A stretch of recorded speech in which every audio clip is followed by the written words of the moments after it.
Good morning. I want to ask all of us to please turn off cell phones and or make them silent. And for the board members, please take them off the tables.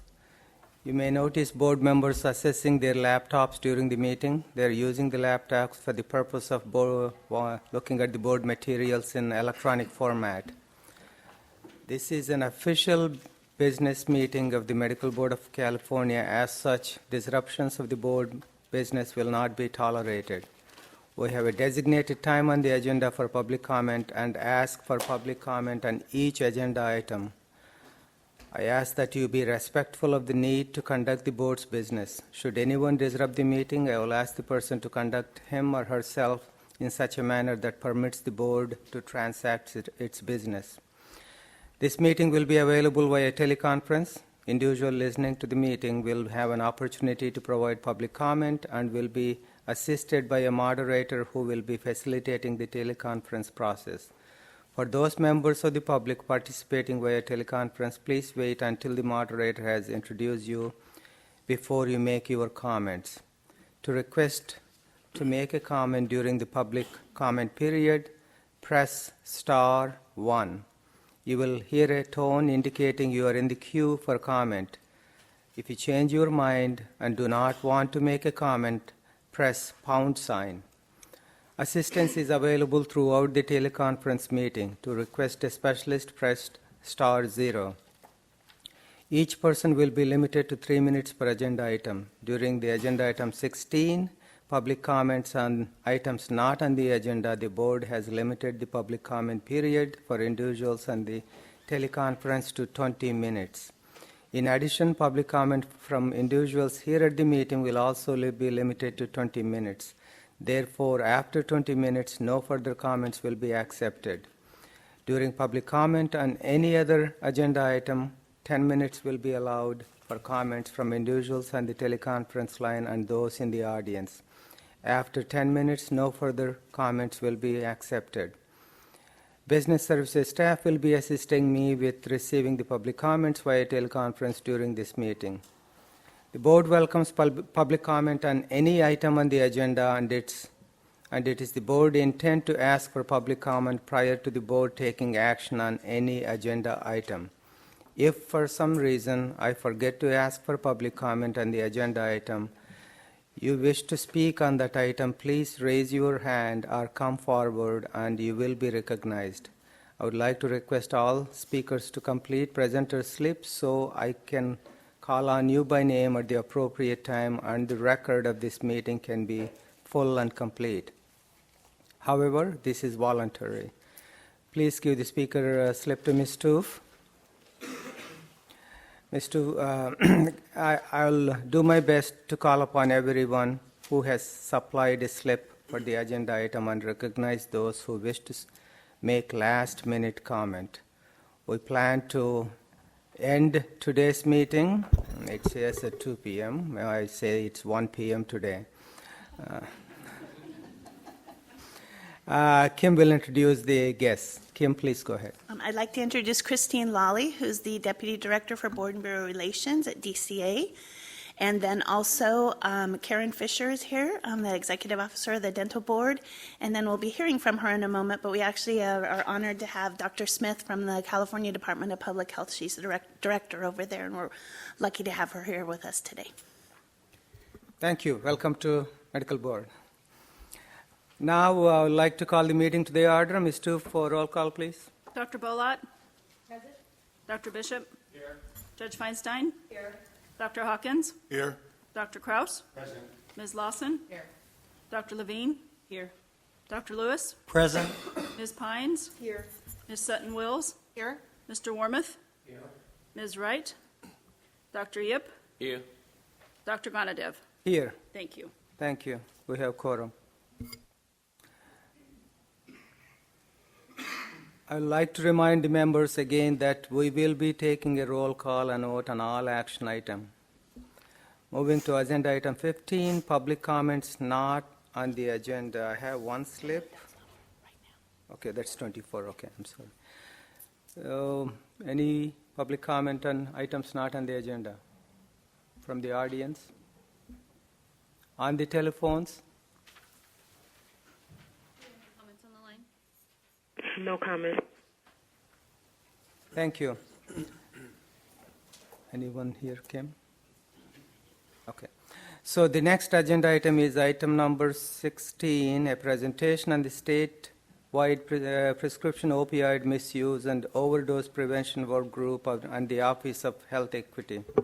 I'd like to take this opportunity to introduce Dr. Smith. Dr. Smith is the Director of California Department of Public Health and State Public Health Officer. Dr. Smith specializes in infectious disease and public health. Prior to her appointment, Dr. Smith served as Public Health Officer and Deputy Director of Napa County Health and Human Services Agency and was on medical staff for infectious diseases at Queen of the Valley Medical Center in Napa. Dr. Smith also served as a clinical faculty at the Santa Clara County Valley Medical Center, Division of Infectious Diseases, and as an Assistant Section Chief of the California Department of Health Services Tuberculosis Control Branch. Dr. Smith completed her medical training and infectious diseases fellowship at Stanford University after having obtained a Master's of Public Health degree at Johns Hopkins School of Medicine, Hygiene and Public Health. Dr. Smith also served in the Peace Corps as Public Health Laboratory Director for the Marrakech province in Morocco and at the Vichenburi Regional Hospital in Thailand. I want to personally thank Dr. Smith and CDPH for work they have done on the opioid misuse and abuse epidemic. Dr. Smith, it's our pleasure. Thank you very much. I'm honored to be here to speak to the board today. I'm going to, respecting your very busy agenda, give you a very high-level overview in hopes of leaving some time for questions.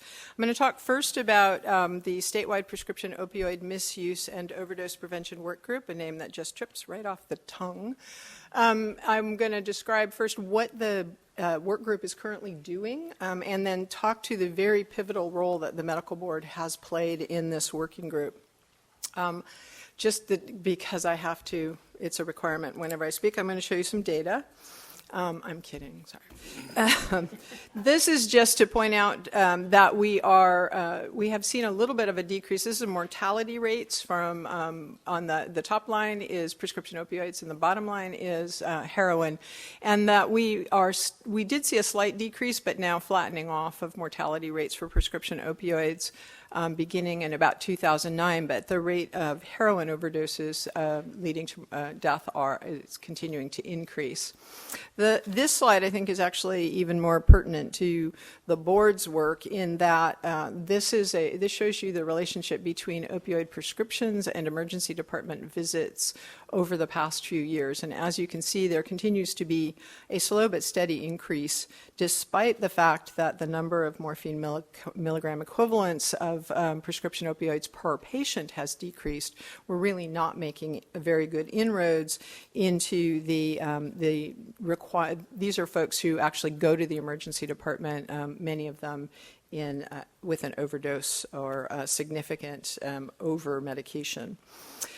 Just a little background on the work group itself. In 2013, the CDC declared that there was a nationwide epidemic of prescription drug misuse, and in particular referring to opioid-based drugs. In spring of 2014, actually in response to a call to action by the Association of State and Territorial Health Officers, my predecessor, Dr. Chapman, called together all the relevant agencies within the administration to say, what can we as state entities do about this problem? And can we coordinate those activities and be sure that we're sharing information so that rather than working at cross purposes or in parallel, we're actually going to gain some synergies. And so that was the initial few years was exactly that, a state level, state agency collaborative process. It's expanded considerably since that time. We have maintained that conversation amongst state agencies, but we've also broadened the work group to include other partners who are actively engaged. There are over 20 agencies, so I won't list them for you, but I will say that, interestingly enough, our first request to join was from the DEA. And because they recognize that their single approach of law enforcement wasn't going to be meet their mission of decreasing the amount of, in particular, illegal drug use there was in California. So the multi-sector collaboration that we have going is based on 5 key principles: achieving safe prescribing, access to treatment for persons who have opioid addictions, naloxone distribution to prevent death, public education to make the entire public aware of the issues around opioids, and because it is affecting so many families, and then using data in a way that both forwards our work, but making that data available to the general public. And I won't do a show and tell for you, but I do have one slide to talk about that. So currently, the work group has 20 plus members, and is now, the perhaps most exciting part is that through a partnership with CHCF, California Healthcare Foundation, and with funding from the CDC, CHCF, the Department of Justice, and SAMHSA, we have a very robust partnership with over 25 local coalitions. These are either county or regional coalitions of law enforcement, public health, the healthcare sector, prescribers, pharmacists, et cetera, working in their area to take the tools that we're creating and that are available elsewhere to really address the problem that is specific. As you can imagine, LA County is a little bit different than Tulare County or Shasta. And so these regional coalitions have really started to take off and are making really good inroads. The other key partner there that I neglected to mention and shouldn't have been the managed care providers, the insurance companies themselves. They have tremendous power, as you can imagine, to implement change in prescribing. And most recently, because we've had such a huge increase in number of partners in the work group, we've been able to actually create 4 separate task forces with 4 action plans, and I'll mention a little bit of just not what each of them is doing. There's one that's focusing on the healthcare policy piece of it. How do we ensure that physicians both have the information they need, but then also prescribe appropriately? Communications and outreach, and that's to all sectors. Treatment, specifically, this is medication-assisted treatment for persons with addiction, and then making sure that we're gathering data and making it available in a format that people can actually use.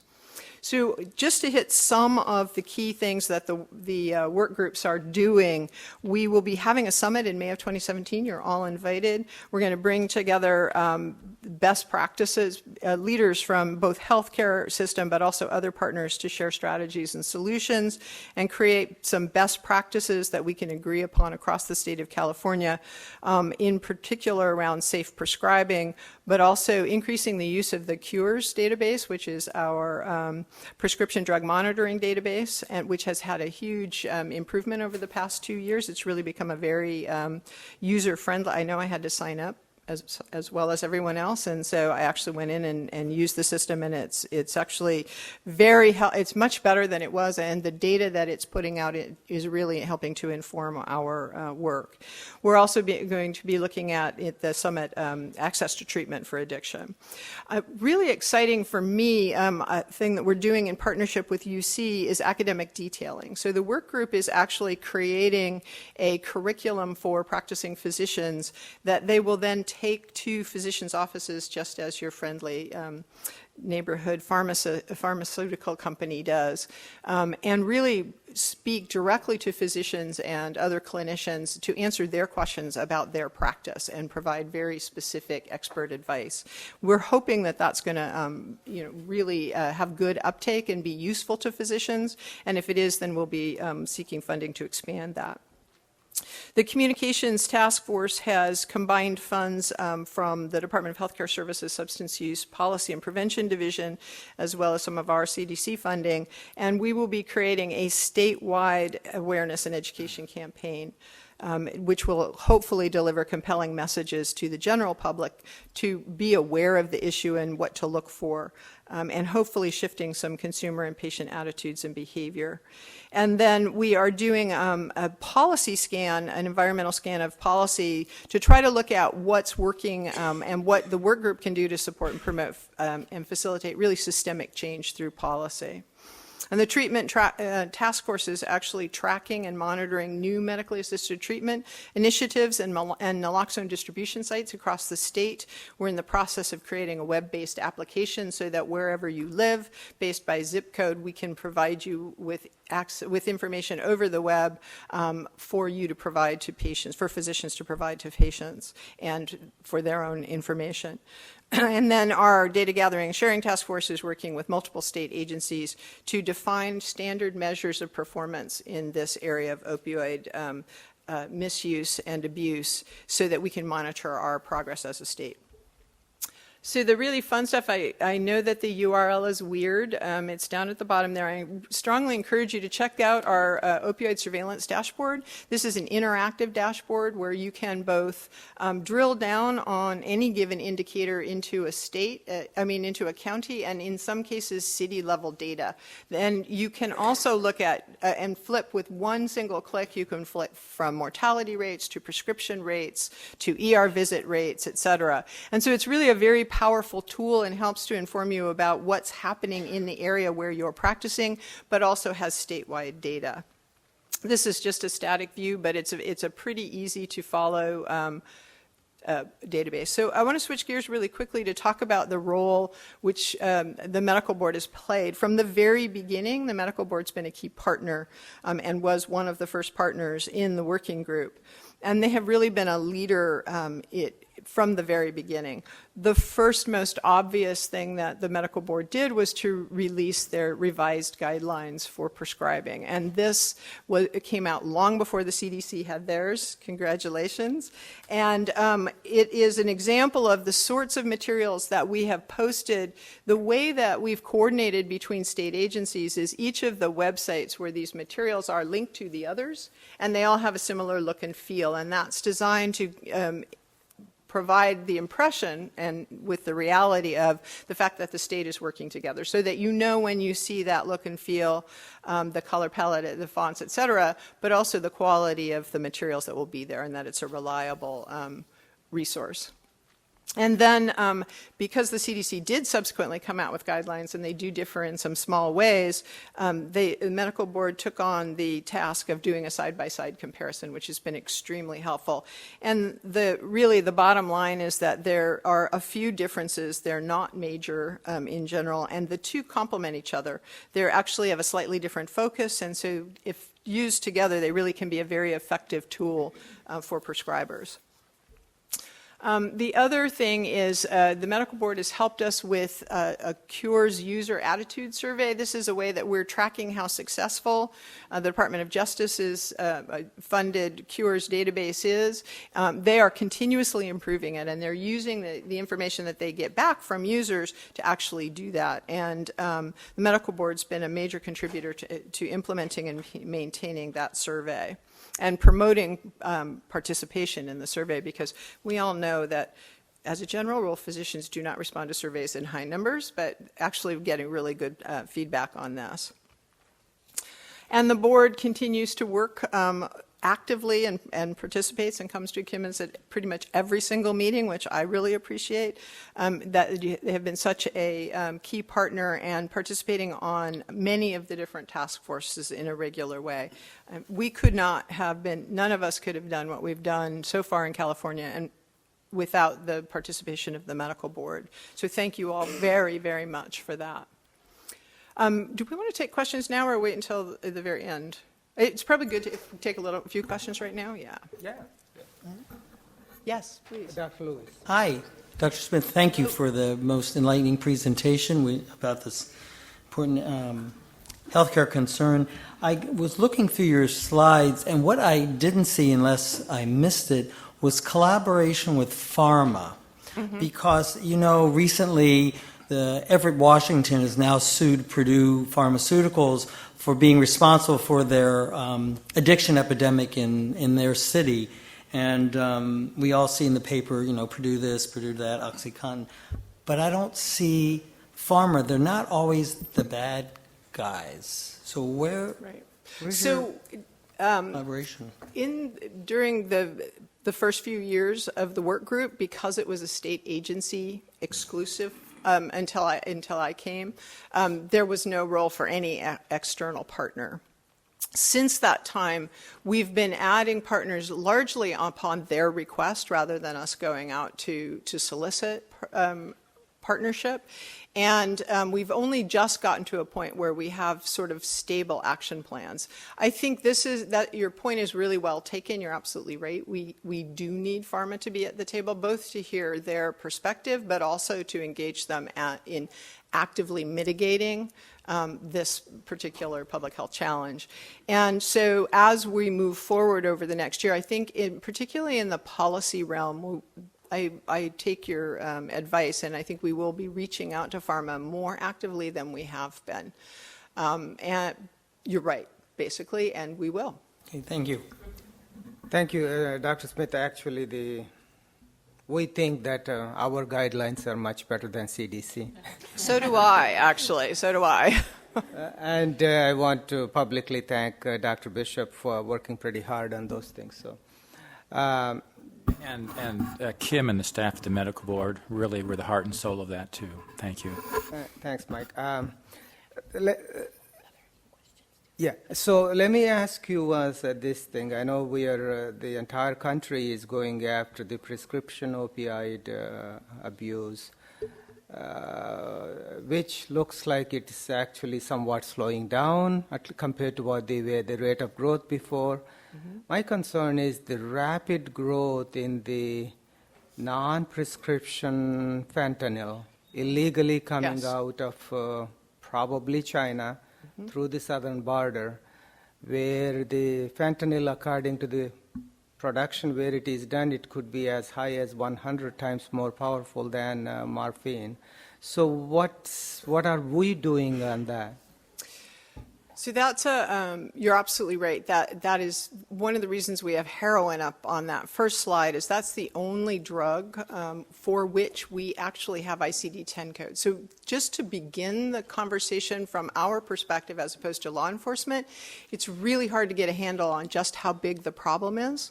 We don't have good tools for surveillance for these sort of synthetic fentanyls, if you will. We had a huge problem, I think you're probably all aware, in Sacramento last year. When that happened, we in the health department did what we typically do when we see an outbreak of anything, which was attempt to do surveillance for this substance throughout the state. And that led us to discover that we have huge problems. It's not tested for regularly. It's not reported, and overdose deaths overdoses are not well reported. We pull that information, but we don't get that information and report it. It's a passive pull for us from the ED records from the Office of Statewide Health Planning and Development, OSHPD. So just getting a handle on where it is and what's happening is a big challenge. We actually, because it was so stark in Sacramento, we reached out to the DEA, our partners, and had a conversation. We wanted to know, because we were worried that people were going to die if it moved out from Sacramento. So we were trying to figure out, who do we warn, where do we put out health alerts, which doctors should we notify. We try not to send things out statewide when they're localized, because people then just throw everything we send out into the round bin. But the DEA themselves had no idea. And so it's an issue we're struggling with internally. We have a couple of CDC grants, actually, and that specifically is something that we put in. CDC is similarly trying to figure out how to get to prescription, other drugs besides just the generic category of opioid, which you have opioids, heroin, and marijuana, and that's it for coding.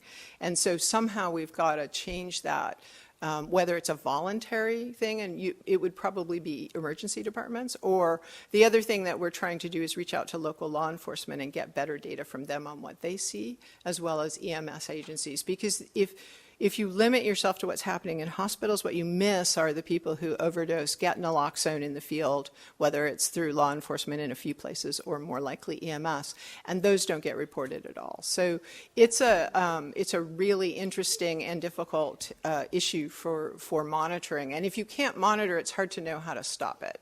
Perhaps the border wall will help. It is coming in it is coming from China, but it's coming in through Mexico, according to the DEA. That's what DEA people told me exactly what you said. They said they were somewhat lost. They were trying to figure out how to stop it. So that's fairly concerning because the numbers are going up, and it's a lot cheaper than street value is a lot cheaper than prescription drugs which are sold on the street. So that's Right. that's And concerning. as we're more successful with the safe prescribing and decreasing prescribing practices, we're driving some individuals into that illicit market where they're at greater risk. And that we saw that happen in very stark ways in Indiana. We're trying very hard to be cognizant about that and make sure that we have some mitigating interventions in place when we do start really ratcheting down. Thank you. I'm glad you were on that one. Dr. Hawkins. Thank you very much again, and thanks for providing those resources. I'm in private practice in Inglewood, so I'm confronted with this all the time. The guidelines are very, very helpful. I particularly like our guidelines. Any of the task force, and I believe the answer, I know the answer, looking at trying to generate better, more user-friendly approaches to solving and being a better provider, opiate use, avoiding abuse, taking care of pain for the doctors. We're overwhelmed, inundated with things we have to do and check and read and review and provide. And I know that we're seeing this in our national symposium more, but I wonder if any of the task force are really trying to directly help physicians develop ways to really approach it efficiently as we're asked to do more and more things. Yeah, I think that actually is exactly the intent of the academic detailing piece. And while that will start small, hopefully we'll be able to reach out to more physicians because each physician practice is unique and the questions that those providers have are different because their patient populations are different. And it's one thing to say, here's how to prescribe opioids. It's another thing to say, how do you talk to your patient who's been on X for a really, really, really long time? That's the kind of thing also that we're going to be addressing in the symposium or the big meeting, the summit, I think they're calling it, in May. Because there are models out there that have gotten traction in certain areas, and what we're interested in from the state level is what's really working that we can then find a way to expand that so it's more accessible to providers. I think it's the sort of thing we're going to have to bring into the other ways that we educate providers about new and upcoming issues.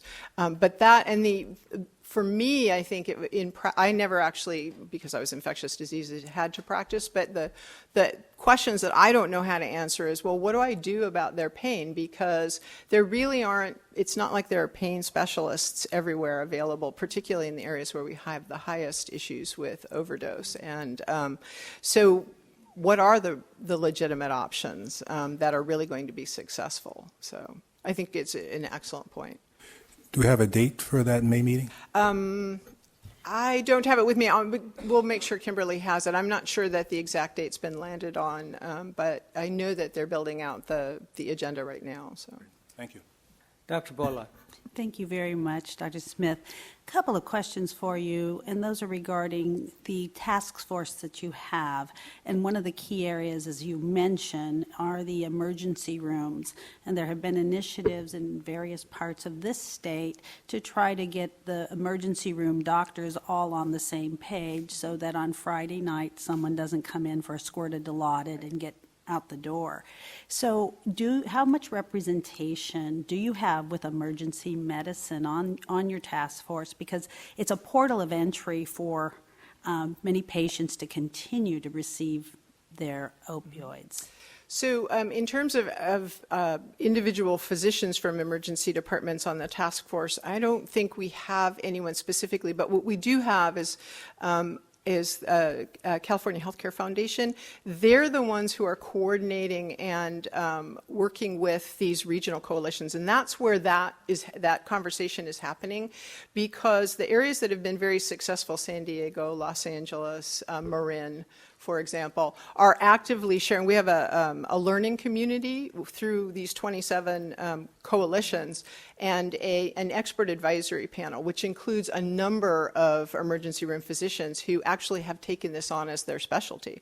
So they're doing a lot of peer-to-peer training and working with the coalitions that's one of the first interventions in the list of here's what, if you really want to take this on in your community, one of the first things you need to do is connect your emergency room physicians up with the following groups. And so, yeah, it's really key to keeping that kind of backdoor into maintaining your opioid supply from Right, happening. and I think the point would be if in any way to encourage the task force to do this, because I do live in LA County and I am on one of those task force, so I am familiar with what happens, and I think, though, that your first slide really points to this need of our really addressing those emergency room physicians. And I think, to Dr. Hawkins' point, oftentimes it's not going to be the pain specialist that is going to be treating the patient. It's going to be someone showing up, and the doctor runs the cures, and then they go, gee, what do I do? And so that academic group that's going to be getting together, I think having the voices of many people, which I'm sure you have, is going to be really crucial. I work in an academic institution, and people are, challenged every day with how do I deal with a patient that has chronic non-malignant pain, and then what do we do for special subpopulations? We have a large community of individuals that suffer from sickle cell, and they go into crisis. Now, how does that get interpreted? And so we've had various things that I think your work is really important, and I too will look to Kim to get the May date. Thank you very much. Yeah, I'm very excited about the potential to have specialty groups, in particular ED physicians being one of the most important, begin to work together statewide. And that's the sort of thing the task force can facilitate through some of our grant funding. Thank you. One thing is, I know when the, I think it was the San Diego one that first started that safe prescribing guidelines for the ER, I think that they're the ones that first came out with that. I know that the work group actually, we brought that in so we could actually support that as the work group, and got that out, I think, on most of our websites. So that is one way we did work with them, yeah. I think we also have to go through the professional organizations until you have their sort of blessing and buy-in. It becomes difficult to do doctor by doctor work. Thank you. You have another right? I do, if we still have time. And I'll ask for public comment afterwards, after both items are done. Thank you. So I was asked to talk to you a little bit about the Office of Health Equity, which is in the director's office at the California Department of Public Health. I always like to start with what health equity means. This is the definition of health equity that is from the California Health and Safety Code that established the Office of Health Equity. But when people ask me what it means, it's to have achieved health equity would be for everyone in a community to have an equal opportunity to be healthy, essentially. And so that is, in a nutshell, the mission of the Office of Health Equity is to work toward, in many different ways, achieving a California where everyone has an opportunity, an equal opportunity to be healthy. I'm not going to go through all this. I provided that to you so you could, for those of you who are really interested, it's a very long and complicated mission and mandated activities, but we can boil them down, I think, a little bit. I'm going to just tell you what the different parts of the office are, and to, in that way, kind of demonstrate the span of things that we're doing. So we have 3 units within the office: the Community Development Engagement Unit, the Policy Unit, and the Health Research and Statistics Unit. It was very interesting to me when I came that mental health and achieving equity in mental health was such a prominent part of the mission of the Office of Health Equity. And I was not really aware of the conversation in Sacramento around developing the Office of Health Equity. But I think it was at first surprising, and now I'm actually really impressed at the foresight that the people who created the Office of Health Equity showed in that. Within the community development, whatever the name of our CDEU, which is, there it is, Community Development and Education Engagement Unit, the focus is kind of twofold.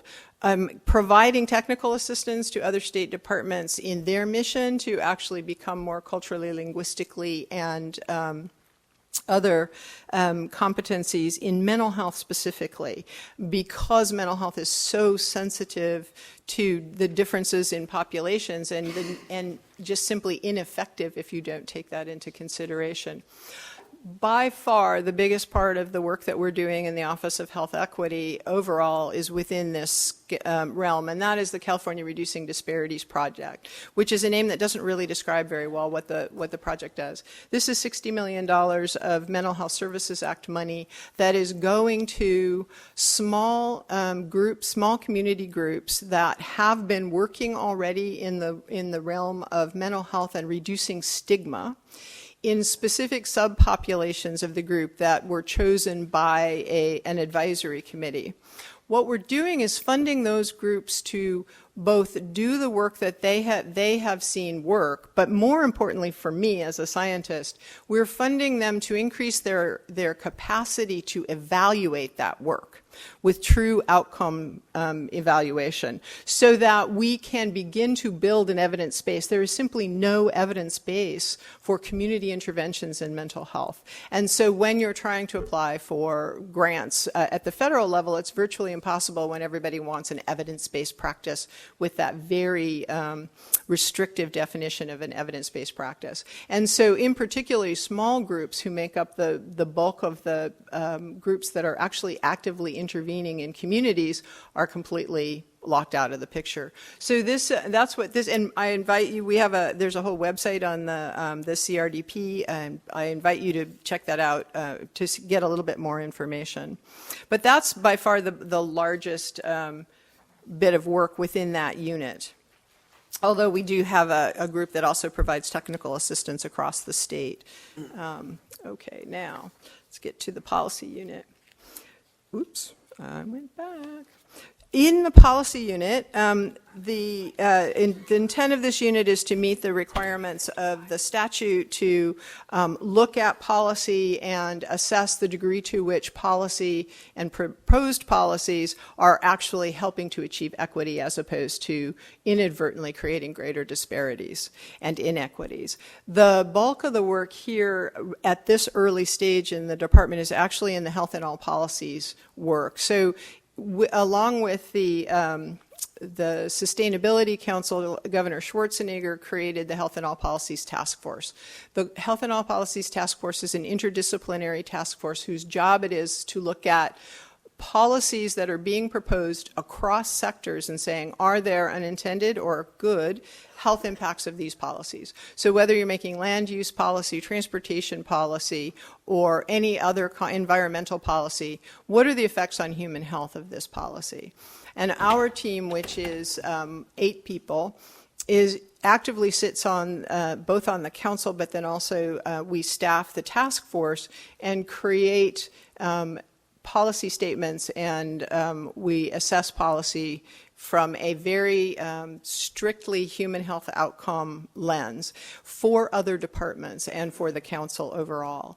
And it's very exciting. Health and All Policies is started actually in Australia. It's used in many countries around the world, but it's a way of, it's not directing policy from a health perspective. It's saying when you make policy, you really have to be intentional about what the health outcomes of that policy is going to be, because health, as we know now, is not just about medicine. It's also about the conditions in which you live, and we're making policy around those conditions. And so there's a great deal of work that we do on that.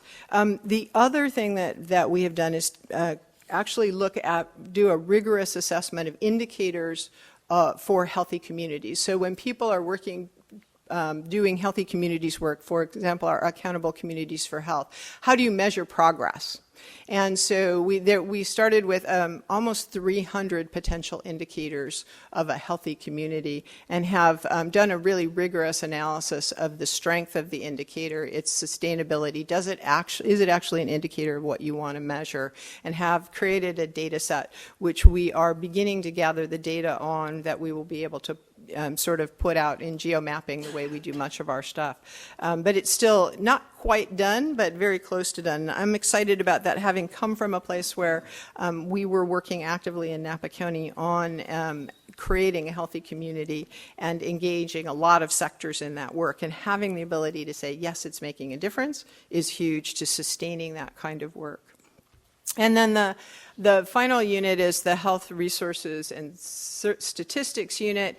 This is the group that does a lot of the work on indicators, but also tries to understand. It's doing the more forward-thinking work of what should we be looking at, what should we be measuring as we move forward, as opposed to what do we already know to measure, and as well as doing a lot of the actual statistical analysis.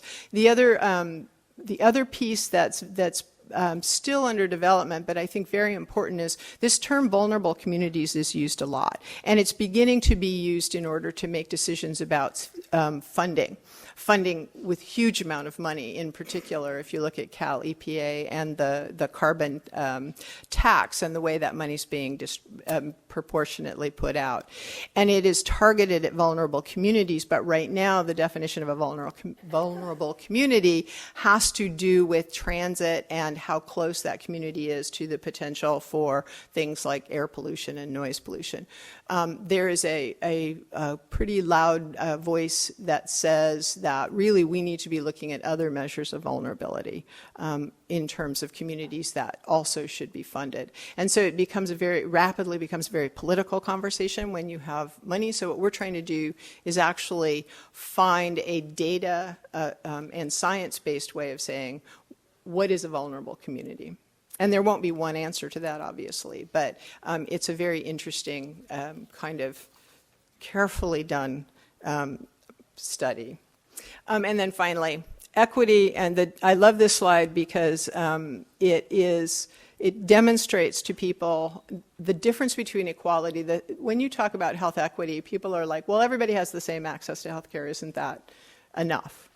So A, I would challenge that as actually being factual, but B, it's not enough because not everybody doesn't need the same in order to have an equal chance of being healthy. So thank you very much. I'm happy to take questions if you have Thank any. you. Actually, you touched on a pretty important subject, which is, at least for me, very close to my heart. We are even creating a department at the medical school I'm starting on the social determinants of health. Excellent. That's where actually it is going. If you look at whether it is mental health or mortality from high blood pressure or diabetes or cancer, heart disease, almost all of them have some relationship to the social and economic factors. Absolutely. It is so important that state of California is actually CDPH is taking this on, and hopefully we can get some grant funding in the appropriate, not just the environment alone, because I think that's a little more controversial, but I think it's the poverty, Yes. mental health. These are the big issues, especially in the inner city neighborhoods or in the very rural areas. So that's why it's very important. Thank you. We really appreciate it. Any questions? Dr. Levine. One thing you didn't mention was violence prevention. Is that anywhere in these plans? So violence prevention isn't specifically in the Office of Health Equity plans, but we have a very robust violence prevention working group actually within the department. We have a number of, we're very siloed because of funding, and we're working to fight that. And one of the things that happened was we had violence prevention in a number of different areas. We have rape prevention, we have gun violence, so they're all sort of separated. After San Bernardino, there was a big cry for what is public health doing about violence. And so we actually initiated a formal planning process for the department on how we should be approaching violence as a department as opposed to individual programs. And so we have a very robust plan. It's a very concrete action plan that we're actively pursuing on how to have a more comprehensive approach to violence, because it is so incredibly important in terms of, particularly for children. A lot of our work is around ACEs and trauma-informed care as well, and so there's an interplay, and violence is one of those areas where all the different pieces of what we do in public health are both impacted but also can positively impact the issue. So it's a hugely important issue to us that we're beginning to really try to figure out how within existing resources to take it on in a more comprehensive way. Is the work of the First Five Commission part of this? Well, right now we're working internally, but yes. So our partners in the Center for Family Health work actively with First Five Commission, both at local level but also at the state level, on all of the issues in family health that they're working on. And this is obviously deeply part of that whole issue. Mm-hmm. Judge Feinstein. Hi there, and Hi. I thank you for being here today and found your presentation most interesting. I want to focus, since you brought it up, on mental health, and particularly on mental health as it pertains to children and adolescents. We are doing a horrible job as a state in meeting their needs. And there are, I wish I had the numbers with me, but I don't. There are continual, ongoing closures of residential facilities, subacute and level 14 facilities, because the Medi-Cal reimbursement rate is so very low that the facilities can't be maintained. And we are shipping children to Utah, where people that work in these facilities are paid $7.25 an hour, thereby defeating family relationships, family reunification, all sorts of things. And it's particularly true in our cities.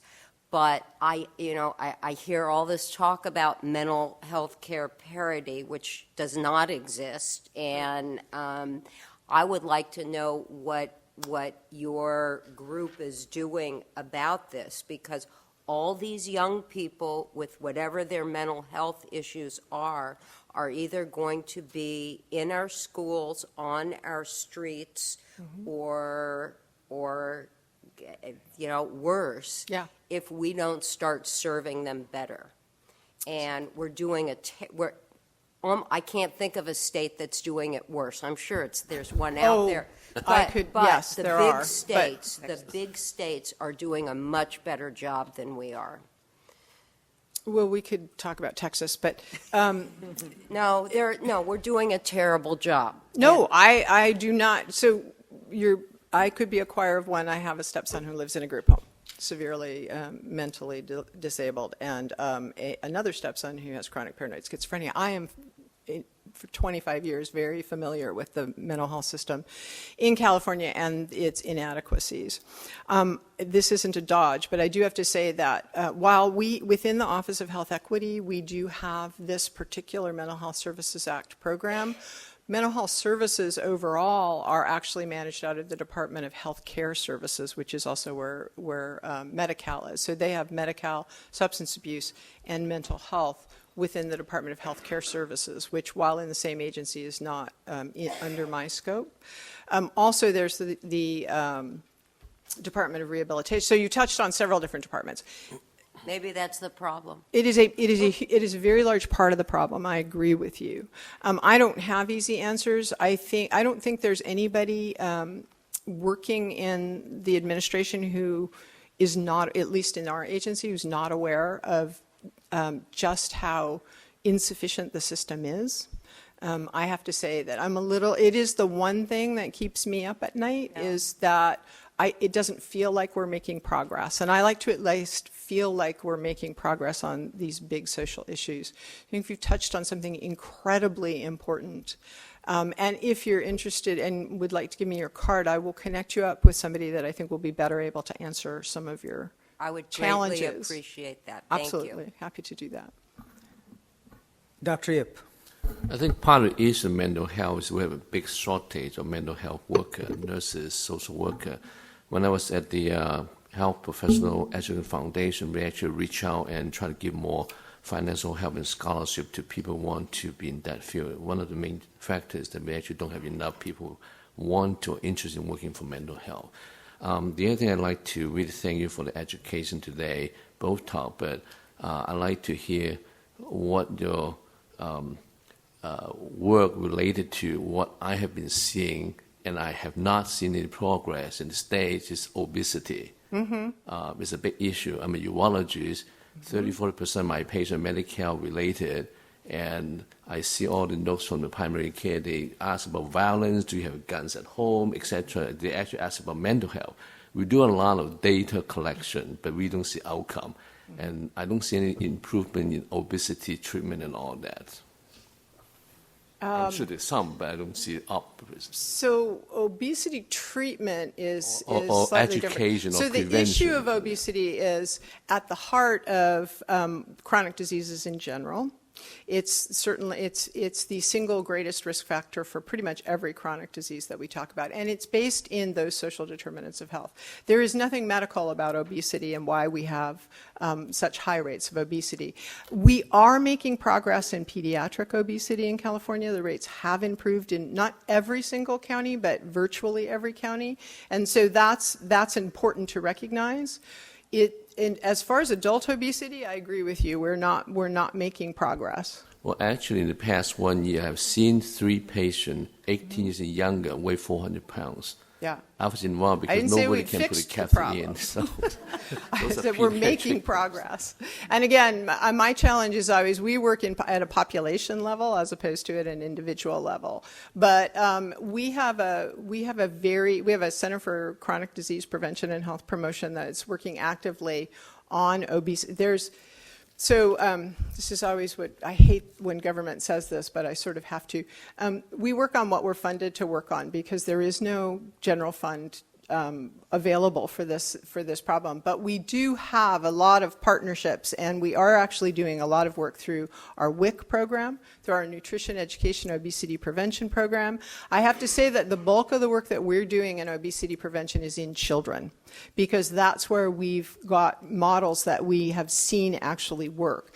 But also, we have a pretty active Healthy Communities outreach network where we work with communities on how to improve access to healthy foods and the cost of healthy foods, particularly for the higher risk populations, Latinos and some of the other subgroups populations that have higher rates of obesity. So it's a really difficult national problem. Right. I compliment your work and the direction. Part of the small clinics and just a word of my opinion is that I think we do a lot of collection, but as Dr. Bowler called me, what is the outcome? How do you measure? What is success? So I think this is the main goal that we need to work on. So I absolutely agree. I think it's one of the 2 biggest problems we have in public health in California, and quite frankly elsewhere. Thank you, Dr. Ip. Just an informational item is last year, American Medical Association declared obesity as a disease, not just a condition. So it is important. What it means is that insurance companies have to look at it as a disease. So it's a very big step. So I just want Dr. Ip to know that. To that point, I will say increasingly in our coalitions, our Healthy Communities coalitions across the state, insurance companies are actually actively participating, and by that I mean they are also contributing funding to the health trusts that communities are using to try to improve conditions across the board. And part of it is that recognition that I think ultimately they will save money as well. Right. Any public comment? Okay, we have many. Okay. Dr. Lang? We have a public comment. Yeah, Dr. Lang.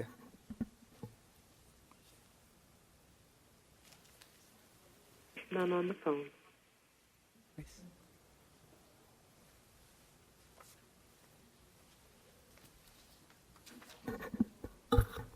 Good morning. I'm Dr. Khadijah Lang, President of the Golden State Medical Association, the National Medical Association's California branch, supporting physicians of African descent, representing their concerns and those of the patients they serve. Recognizing the importance of properly controlling patients' pain, this board appropriately made a determination and began requiring all physicians licensed in the state of California to at least acquire a minimum amount of CME regarding how to manage pain and treat it in patients. But recently, Golden State Medical Association has been receiving increasing concerns from our members that their patients in predominantly minority inner city areas are having problems treating them because their patients are having an inability to fill the prescriptions that these doctors have prescribed them after examining them and following the recommended treatment plans. More and more, especially if these are controlled drugs, particularly I should say if they are controlled drugs, more and more of the pharmacies in these neighborhoods are developing and implementing policies that make it extremely difficult and often impossible for these patients to fill the prescriptions for both acute and chronic pain conditions and syndromes that they are experiencing. Yet, these same doctors have no problem getting the same medications filled for their patients in suburbs and majority areas. Even more concerning is that often they are working with the exact same pharmacy chain, only in a different section of the city. But they'll have different requirements of the physicians submitting the prescriptions and of the patients attempting to pick up the prescriptions by the same chain in different areas of the same city. The result of this is that patients are getting inequity in health care. We feel that the board was 100% correct when a decision was made to require physicians to learn how to and treat patients in pain. These pharmacy policies are creating new and inappropriate barriers to care of these patients and represents further health inequity in populations that are already suffering increased adverse disparities in health care, morbidity, and mortality. Failure to adequately control these patients' pain can sometimes result in them unwisely and unsafely choosing to turn to street drugs after their physicians have prescribed medications that would have been safe. But because they can't get them, feeling they have no other choice to end their suffering, it leads to an increase in addiction for these illegal substances that Dr. Smith is working so hard to help us get control over. It also makes their physicians appear to be improperly caring for them.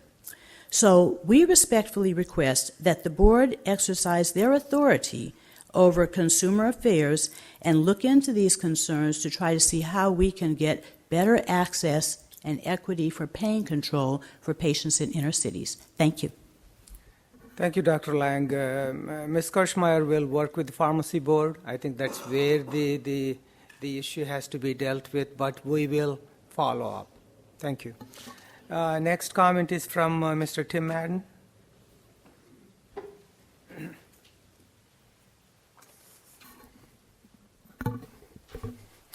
Thank you. Tim Madden, I'm here representing the California chapter of the American College of Emergency Physicians, and I just wanted to come up and make a few comments following Dr. Smith's presentation on opioid misuse. And there was a mention from Dr. Berlad about the safe medicine prescribing guidelines that have been largely developed by an emergency physician out of San Diego, Dr. Renee Lev. And she spearheaded that effort and worked it all the way up the state, where a number of counties throughout the state have all adopted these same guidelines. The impact has been really impressive to the extent that it's really changing behavior of what we see as the frequent flyers coming into the emergency department, either seeking opioids for themselves, for their own issues, or drug seekers finding it to try and get prescriptions to sell on the streets. And once we're seeing the hospitals all get on the same page, treating these individuals the same, the behavior has really changed markedly.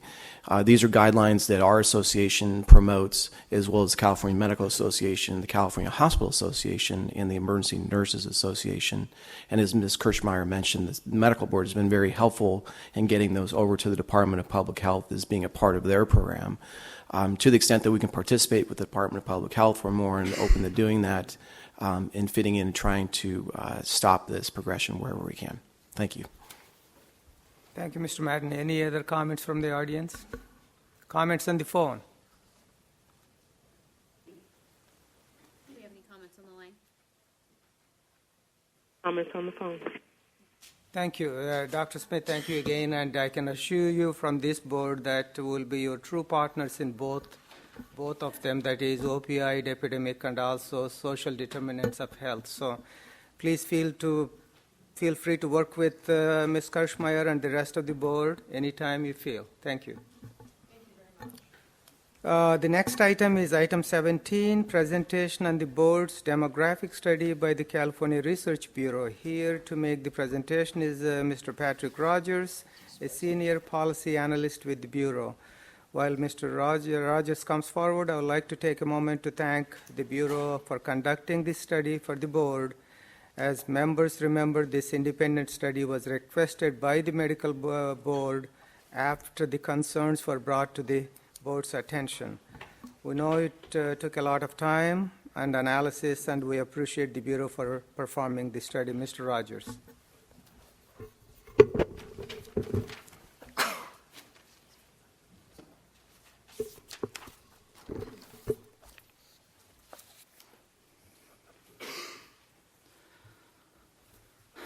Good morning, Mr. President, Dr. Gnanadev, and members of the board. Thank you for the opportunity to talk with you today. My purpose today is to present the California Research Bureau's findings of our review of the demographic characteristics of physicians disciplined by the board.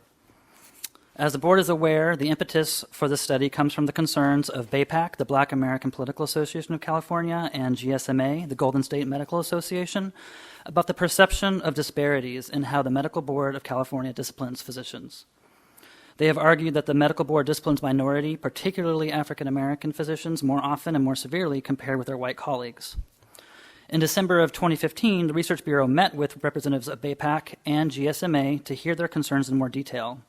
Following that meeting, the Research Bureau developed a list of potential research questions to pursue, from which 5 primary questions were selected based on their overall importance and their feasibility given the time, data, and resources available. They were, first, how is the likelihood of a physician having a complaint made against them correlated with the race or ethnicity of the physician? 2, how is the likelihood of the medical board dismissing versus escalating a complaint to a disciplinary hearing correlated with the race or ethnicity of the physician? 3, how is the severity of the medical board's disciplinary action against a physician correlated with the race or ethnicity of the physician? 4, does the correlation between disciplinary outcomes and the race or ethnicity of the physician vary across different tenures of medical board executive directors?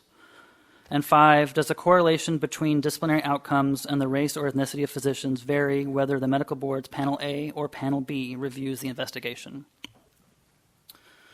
So for this study, the California Research Bureau used data supplied by the Medical Board of California on complaints, investigations, and discipline that were drawn from an archival data set created by the board during its transition to the Breeze record system in 2013.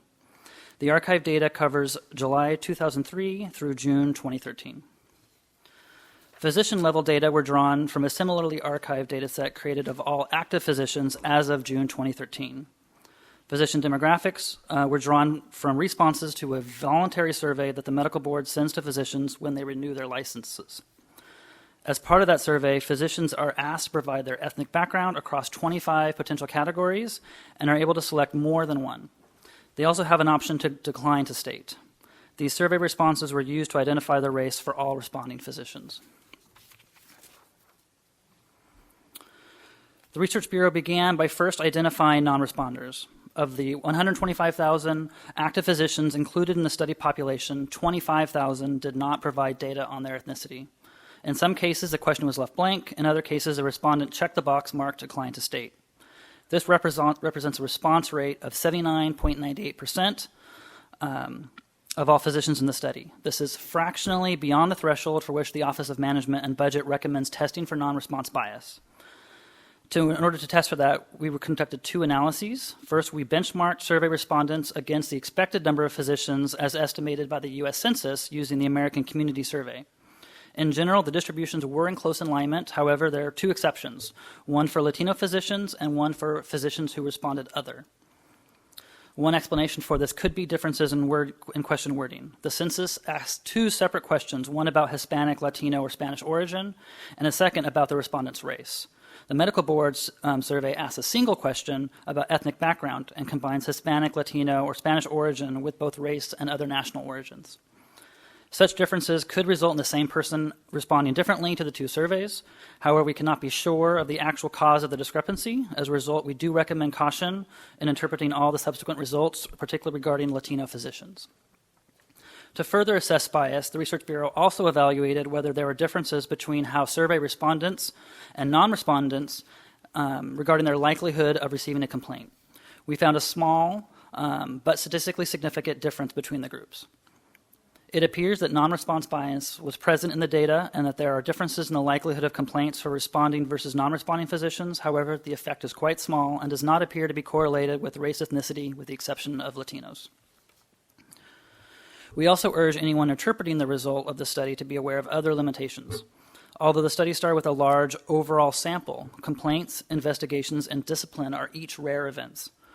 As a result, out of the 125,000 physicians we started with, only 1,223 could be identified as having been disciplined a total of 1,267 times during the study period. This created issues with small sample sizes for some of the statistical tests. Additionally, this is an observational study. The best this review can show is statistical association, not cause and effect. Finally, a number of important variables could not be included, including measures of physician quality and patient characteristics, both of which represent important intervening factors. This further limits Research Bureau's ability to draw robust conclusions, as there are other reasonable explanations for the patterns observed. In order to evaluate the relationship between physician race and disciplinary outcomes, the Research Bureau conducted two sets of tests for each step in the disciplinary process: complaints, investigations, and discipline.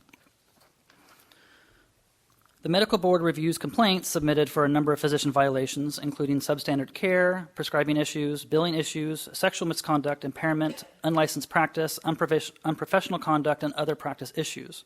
More than 4/5 of physicians did not receive a complaint during the study period.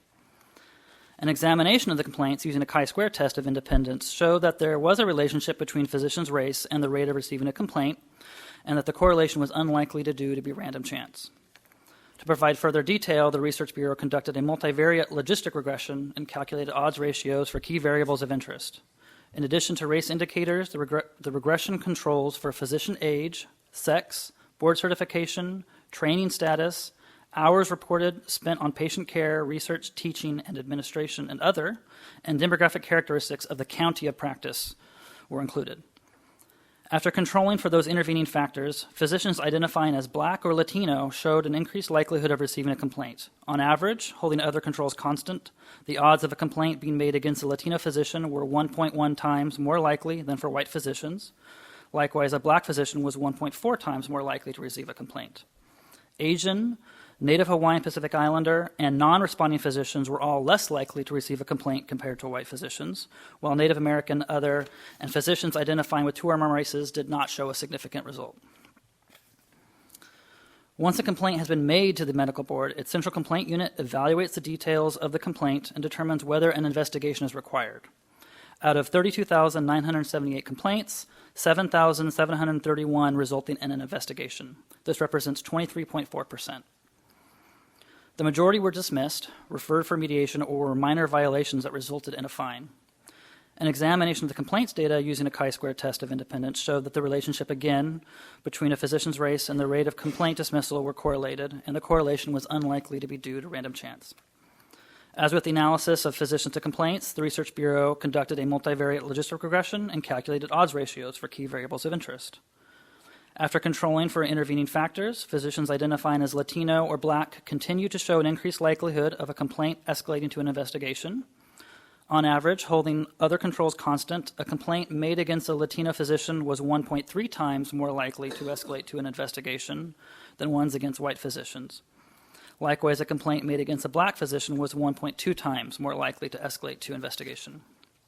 Asian physicians and decline to state were the only group showing a clear reduced likelihood of a complaint escalating to an investigation. Native American, Native Hawaiian, Pacific Islander, other, and two or more races did not show a statistically significant relationship. Once a complaint has been referred for investigation, the complaint is assigned to an investigator within one of the medical board's district offices or to a medical expert in the case of a quality of care complaint, as well as to a deputy attorney general. Investigation may be closed without charges if the violation cannot be confirmed or if there is insufficient evidence to take disciplinary action. The decision about whether to draft formal charges is held by the Deputy Attorney General. If the Office of the Attorney General files charges, physicians typically either agree to a stipulated settlement, i.e. a plea bargain, or contest the charges. In these cases, an administrative law judge drafts a recommended decision which is then subject to final approval from a medical board disciplinary panel. Each case is assigned to one of two panels, either Panel A or Panel B, based off the first initial of the physician's last name. The likelihood of the medical board disciplining a physician is generally low. Out of the 7,731 investigations included in the study, only 1,267, or 16.4%, resulted in discipline. When the Research Bureau examined disciplinary outcomes using a chi-square test of independence, the relationship between a physician's race and disciplinary outcome were again found to be correlated, and the correlation was unlikely due to random chance. And as in the prior sections, the Research Bureau conducted a multivariate logistic regression, calculated the odds ratios for key variables of interest. The first part of this analysis closely mirrors that used for complaints and investigations. However, for this step, we included a second model specification that looks for differences between the tenures of the 5 executive directors that served between July 2003 and June 2013, as well as differences between the 2 panels that review disciplinary recommendations. Latino physicians, again, showed an increased likelihood of an investigation resulting in discipline.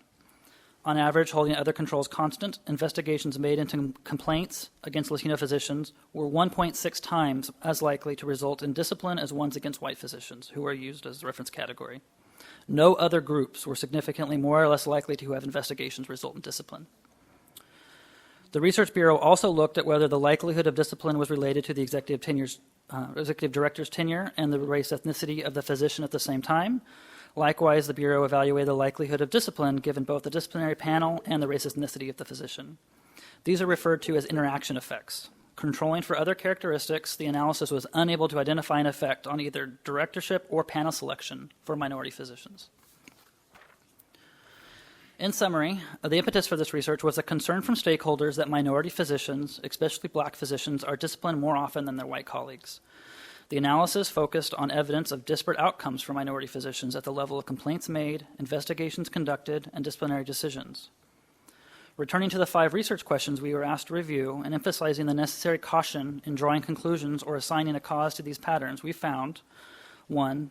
A higher likelihood for Latino and black physicians to have received a complaint compared to their white colleagues. Latino and black physicians also had a higher likelihood of those complaints escalating to an investigation, and Latino physicians also had a higher likelihood of investigations resulting in discipline.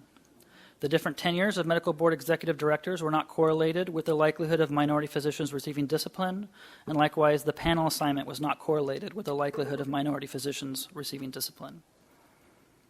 While the data do show evidence of disparate impacts on the basis of race, due to the nature and limitations of the study, the Research Bureau, however, cannot conclude the medical board is engaging in discrimination.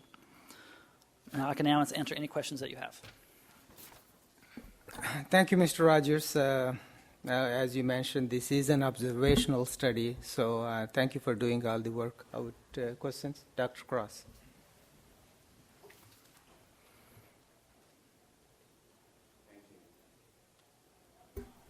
I have so much to say, I actually had to take notes.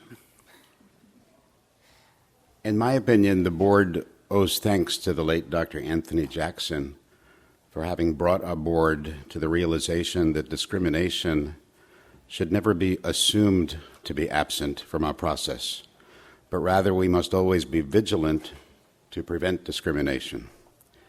I believe the medical board deserves credit for launching its own preliminary analysis, but deserves greater credit for having requested an outside independent data analysis by the California Research Bureau. Certainly, the medical board owes you a great debt of thanks and your colleagues for the very difficult and time-consuming work that you've done. I think it's important for the public to be reminded that the medical board is driven by consumer complaint. It may be worthwhile to analyze sources of racial and ethnic disparities in complaint rates.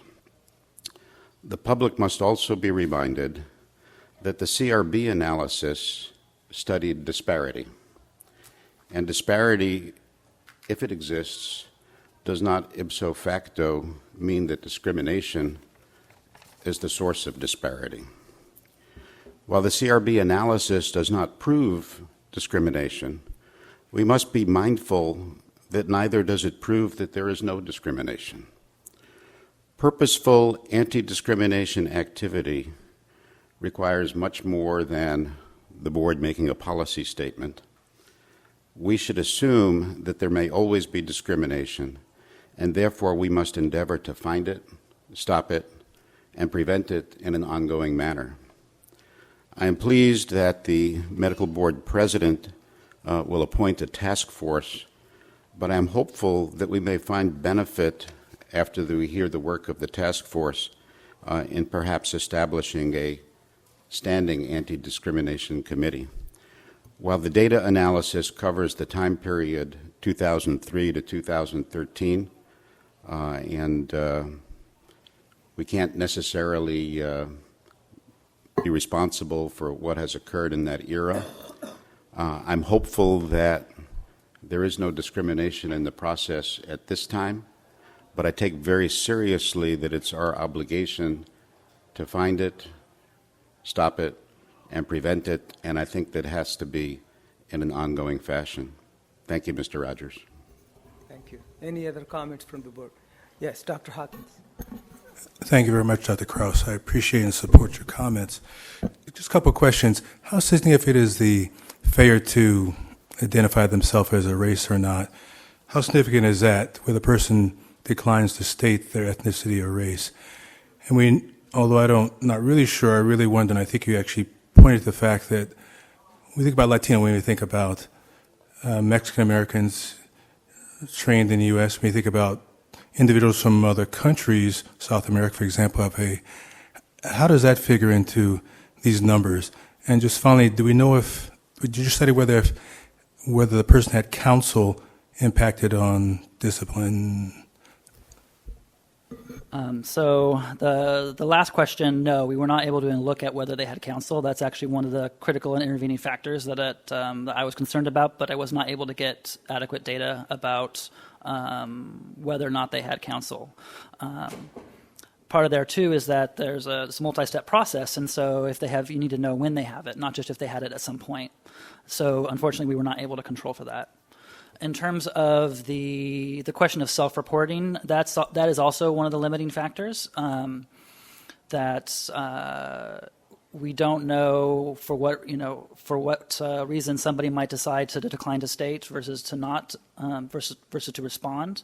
We did check to see if there was a difference between the overall breakdown of physician demographics from the board data compared to the American Community Survey. One of the advantages that they have is that they're fairly aggressive about getting responses, and so we can assume that they have a higher response rate than the medical board is going to get. And we did not see strong differences between the two surveys, with the exception of Latino physicians and other physicians. We also checked to see if non-responding physicians were different in the rate of complaint compared to responding physicians, and they were, but the difference was small. It was small, but it was statistically significant. Ms. Pines. So I want to thank Kim and our team, because I remember some years ago this came to our attention and they didn't ignore it. And I'm glad that when our analysis didn't really demonstrate that there was a particular issue, that we were still willing to go the next step and reach out to your team.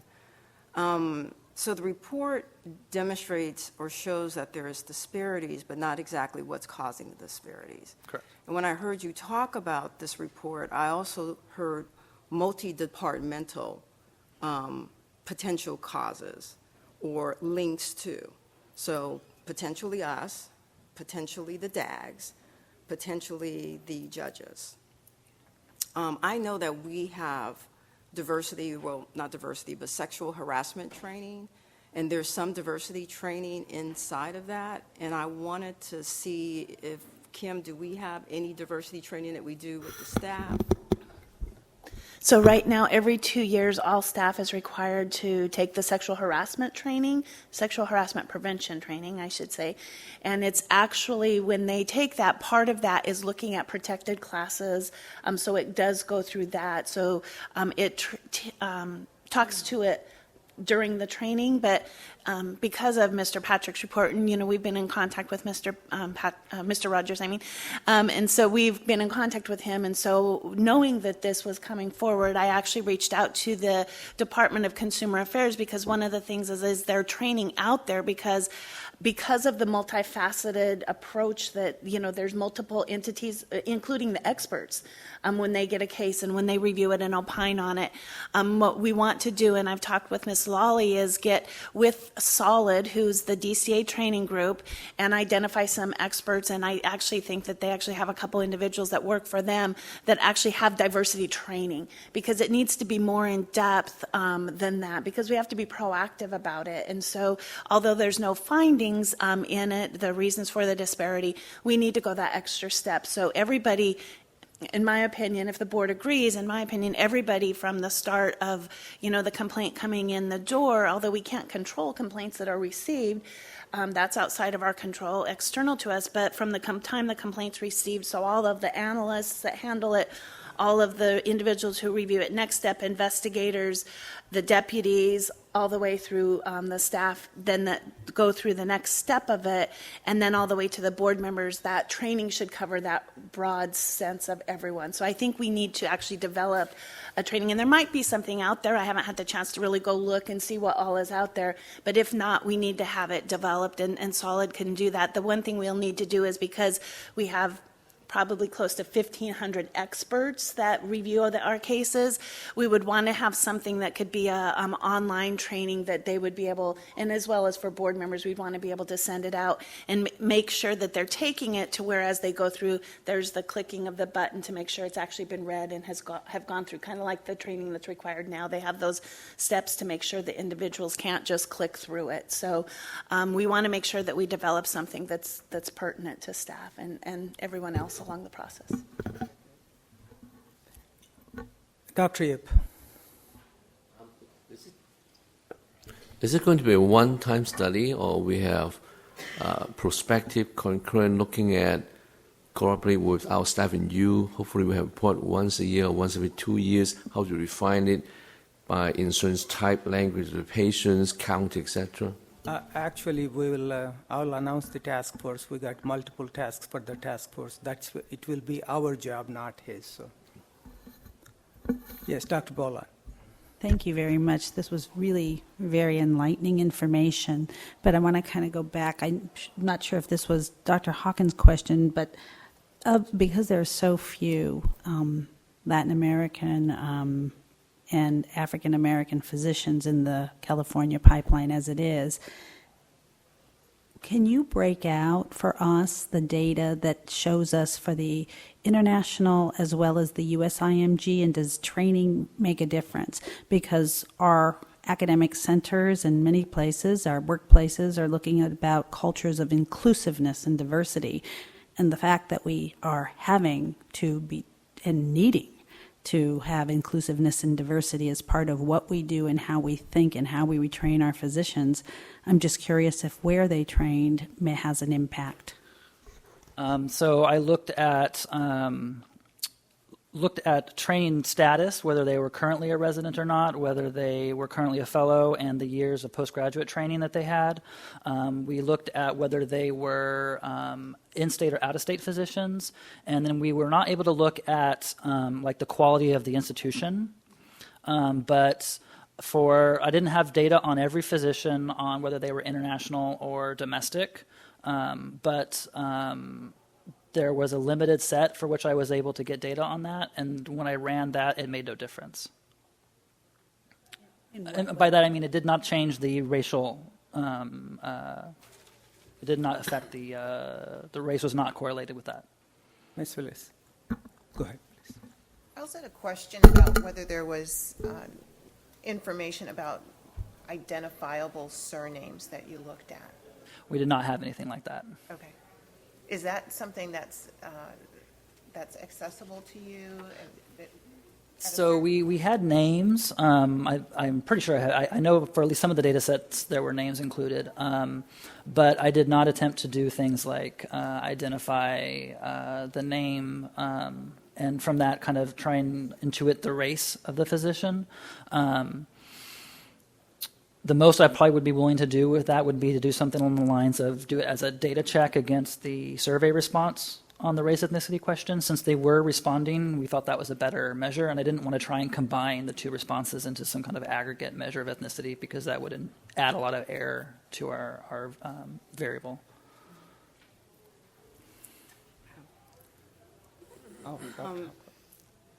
Dr. Cross and then... Oh, sorry. Mr. Rogers, I also appreciate and want to reiterate that in your report and spoken comments, you recommended caution in interpreting the results and jumping to conclusions.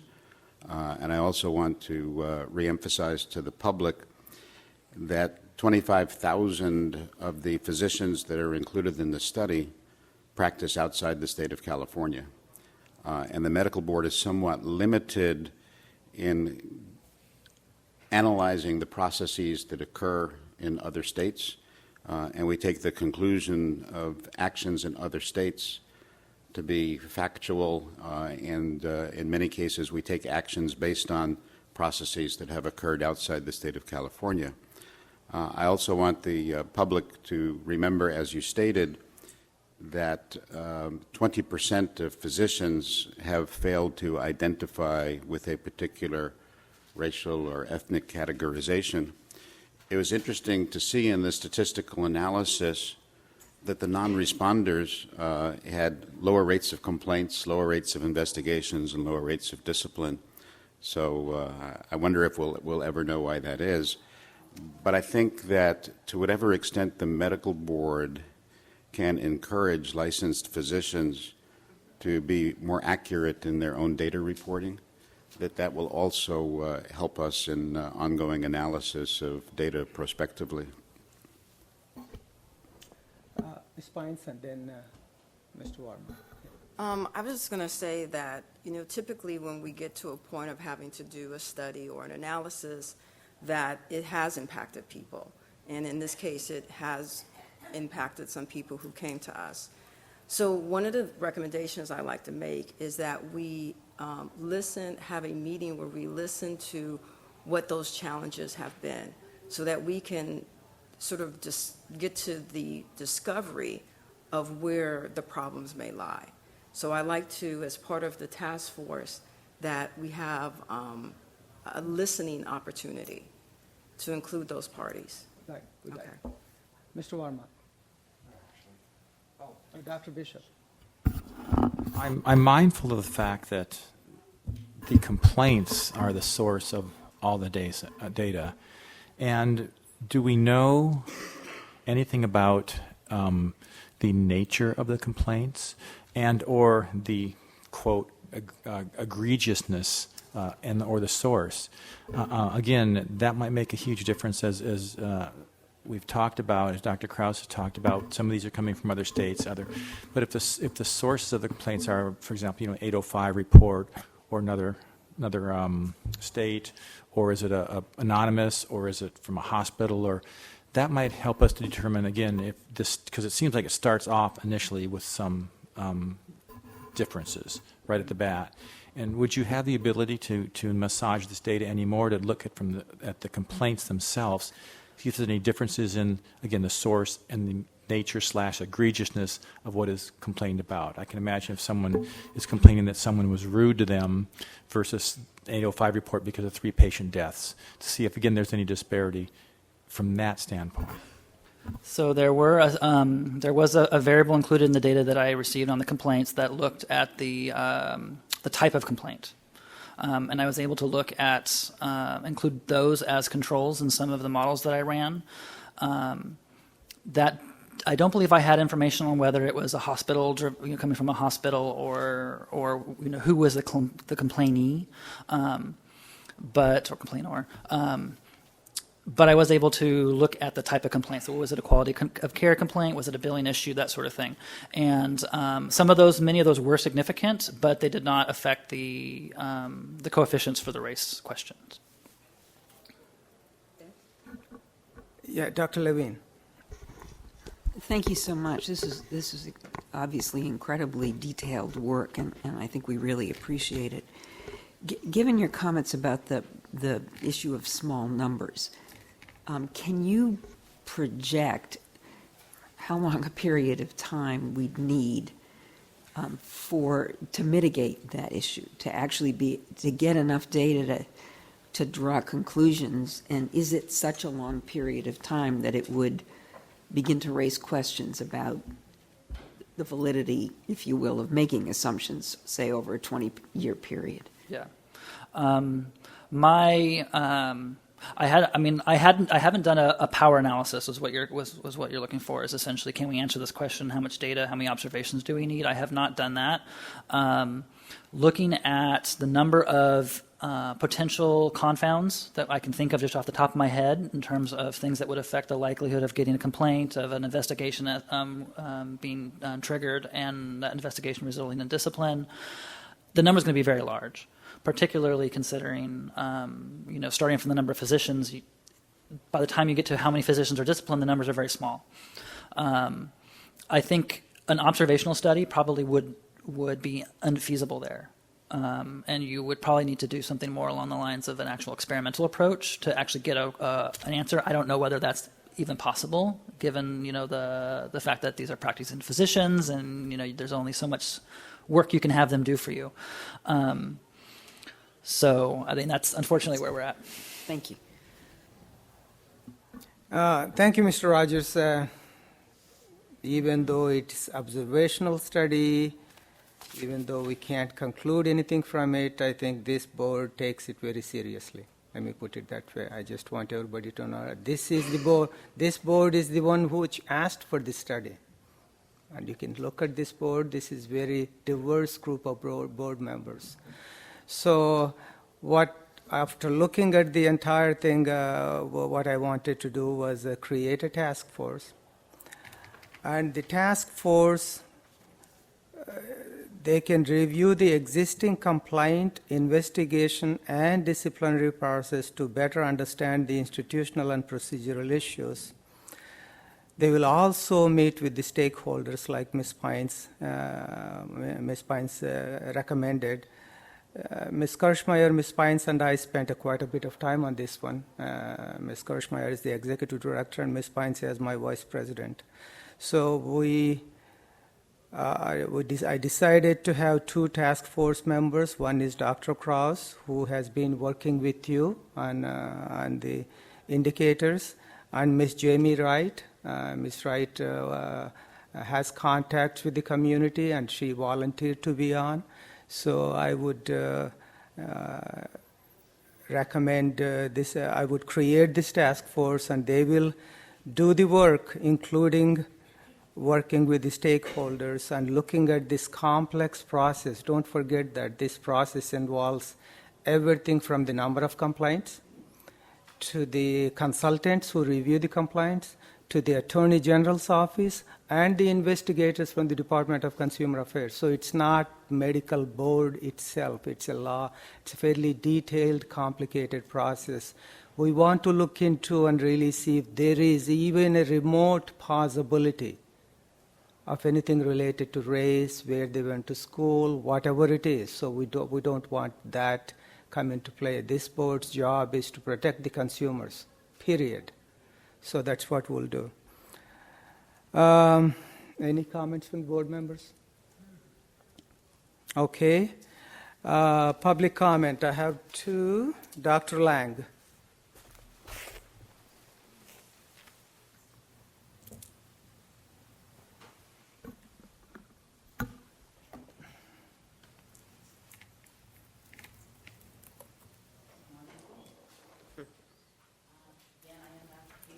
Your mic's not on.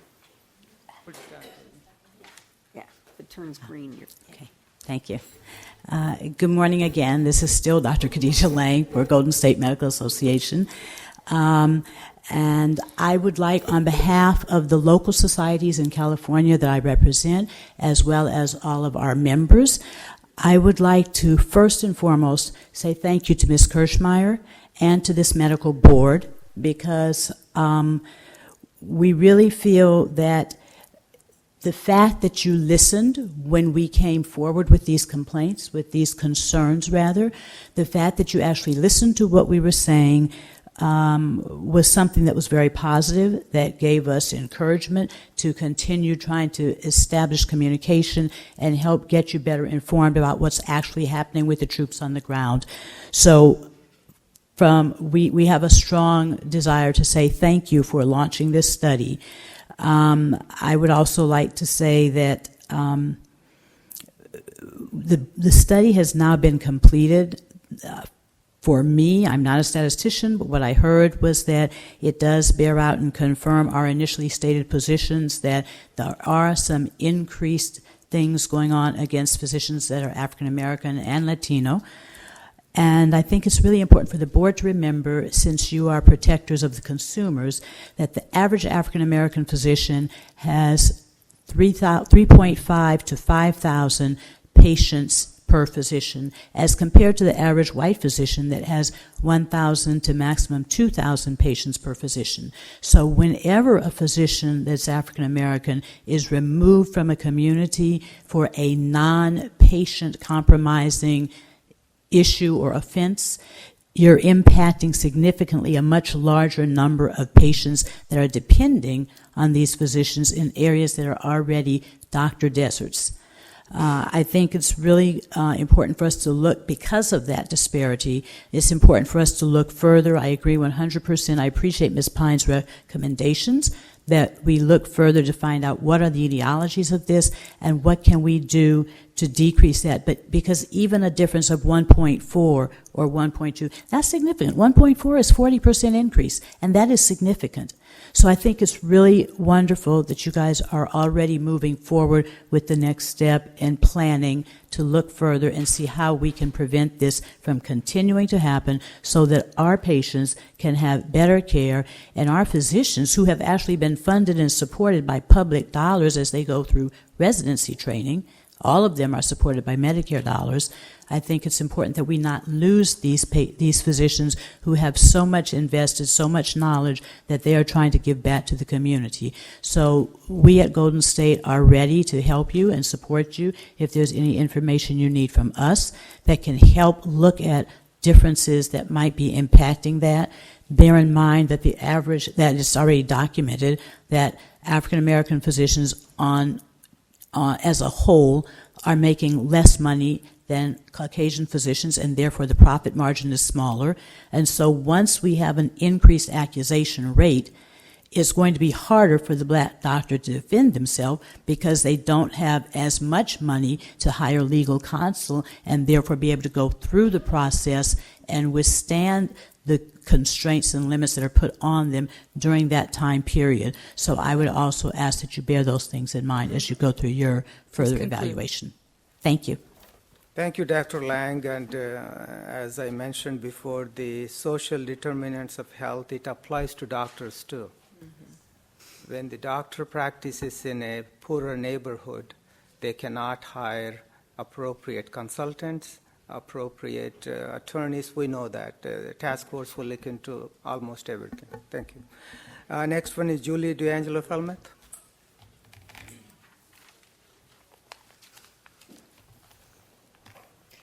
Good morning. Excuse me. Julie D'Angelo-Felmeth from the Center for Public Interest Law.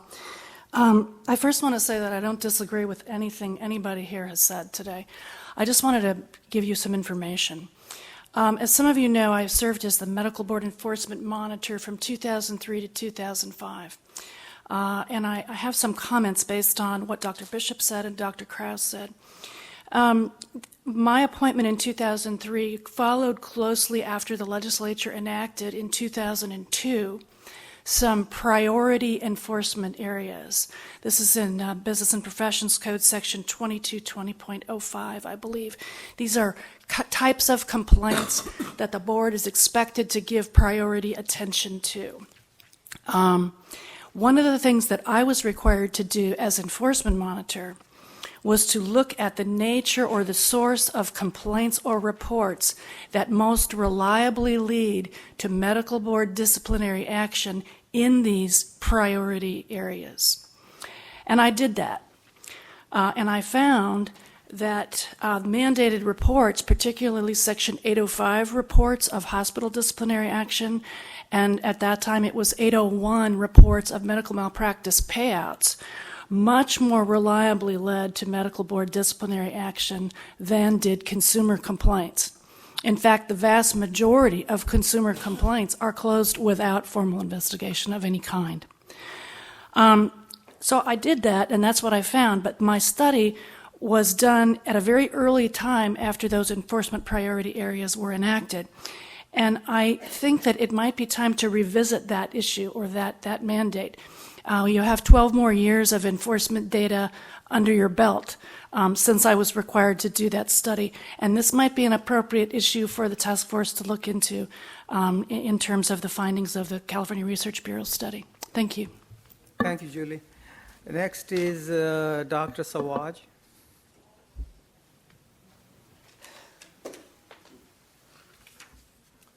Thank you for allowing me to speak here today.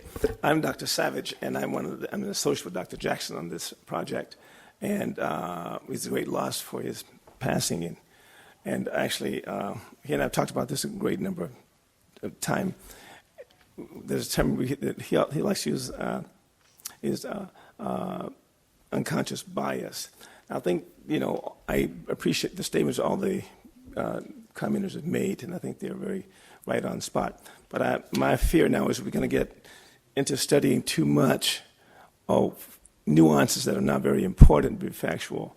It's well known that in certain societies like our country, there's an unconscious bias, particularly with African Americans. We have unconscious bias on everything, but particularly with the situation with African Americans and to a lesser degree the Hispanic population. And that should be considered. Someone mentioned creating some sort of a training program, I believe, as in the case of anti-sexual harassment process.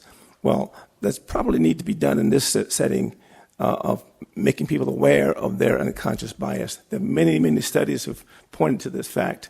And one notable one, I'm going to take a few more minutes, is that in 2000, there's an article in New England Journal of Medicine talking about cardiologists treating various ethnic groups and socioeconomic status people.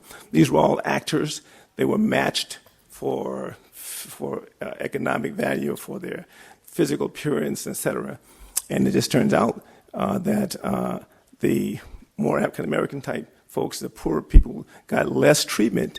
These are on the clinical. These were like academics saying what if clinical trials, a clinical test. And they just got less studies, less treatment. And was when they were, unfortunately, the few African Americans and Latinos in that group fell in the same category, gave less services to less stereotypical negative people. So, unfortunately, when asked why this happened, they said, "Well, I didn't think I didn't think that they would understand. I didn't think they would be compliant. I thought that they thought they were lingering." So these are unconscious biases that we need to get in contact with, and I think we should probably spend, if there were folks back home, if I had my way, we spend more time in training people about the unconscious bias and the frequency and the prevalence of this process, how it affects our day-to-day interaction on this process. And again, Dr. Jackson is the inspiration for this whole program. And his loss is really, really lost. His wife had planned to come today, but it became a bit more heavy emotional burden on her. She couldn't come. So I apologize for her. And she asked me to bring back a good report. I on the basis of the report was a very good report. I think it covered a lot of territory. Some things were amiss. Certain interpretations can be interpreted. The one thing I ever thought was, I call it delusional effect. Bringing people from outside the state in terms of the physicians sort of diluted the effect that California itself had, which we were more concerned about. It may have made it a positive or a negative. We don't know what that effect is, but nevertheless, that should be considered. Okay, thank you. Thank you, Dr. Savage. Please convey our condolences to Mrs. Jackson. Next one is Yvonne Chung, CMA.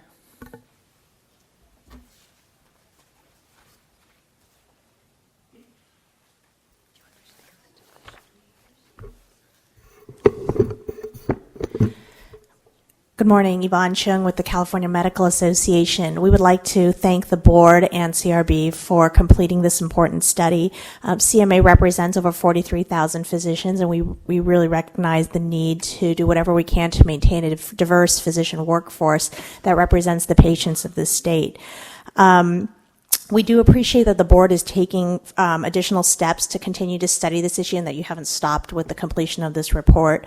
A few thoughts. We hope that the ongoing work will include follow-up studies to continue to track this data, that we can track the progress and whether a change occurs over time. In addition, the board may wish to consider revising the survey, and we would very much be interested in being part of that as well if we are not collecting the data that we need to be collecting, or even doing a post-survey, a separate survey for physicians who have gone through the disciplinary process and try to collect some additional information about their experience. And we look forward to working with the board on this. Thank you. Thank you, Yvonne. Any other comments from the audience? Comments on the phone? Comments on the phone. Okay, thank you. So the task force, we gave what they need to do, but the timeline report should be here by the next meeting. So that's what we expect, and I talked to both the members. They are willing to put the time. Let me put it that way. It takes a lot of time. So it's thank you for volunteering. I truly appreciate it. Okay, then we'll go to agenda item 26. Jennifer, this is what Kim has, so I can't help you. That's the Enforcement Committee report. Dr. Yip. Thank you. The Enforcement Committee met yesterday. The Chief of Enforcement, Ms. Delp, advised that the board has provided the Office of Administrative Hearing with 6 training sessions, and on February 8th, she and Executive Director, Ms. Chris Meyer, will be meeting with executives from the Office of Administrative Hearing to discuss further training and other enforcement-related matters, such as recently adopted manual model of disciplinary orders and disciplinary guidelines, which took effect January 5, 2017. Ms. Delp also reported that the Central Complaint Unit is in compliance with Business and Professional Code Section 129 regarding case initiation timeframes. Staff is currently opening cases within 6 days of receiving a complaint. On January 4, 2017, met with the board staff to review the Central Complaint Unit's closing letters. During the discussion of the sunset report at the October board meeting, board members comment that the closing letters need improvement. The meeting was very productive and revised the letters. Ms. Delp also advised that she will be meeting with managers to hear their suggestions about ways to modify processing methods to improve the way enforcement business is being conducted, with a goal of reducing timeframes and improving customer satisfaction and patient protection. Ms. Romero gave an informative overview of the Central Complaint Unit's function regarding the handling of consumer complaints, and Ms. Delp also gave an update regarding the metrics being used to monitor the probation unit's performance with addressing violations of probation. She also reported that the probation is meeting the goals set by the management. Ms. Delp also gave an update regarding the efforts being made to recruit expert reviewers and provide them with training. Committee members are concerned about the compensation rates being given to experts to assist with the case investigations. Ms. Kurtmeyer commented that the board did increase the overall budget of the program. She also stated in March the board can pursue further requests to increase compensation for the expert reviewer. They also suggested we may consider giving differential pay to different categories of experts. Ms. Kurtmeyer also advised as incentive to attend the training. The experts are receiving CME credits now. Committee members, no further agenda items, and Ms. Delp state at future committee meetings there will be update to the interim suspension order project and an update regarding the prohibited practice condition of probation. That concludes my report. Thank you. Thank you, Dr. Epi. Any questions? Any comments from the public? Any comments on the phone? No comments on the phone. Thank you, and I'm seeing a little agitation on my board here, so we'll take a 5-minute break.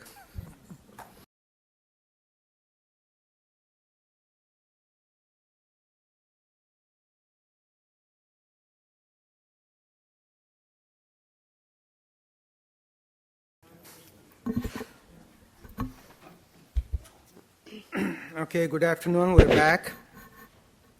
The next item is agenda item 18, discussion and possible action on the legislation and regulations. Ms. Simos. Thank you.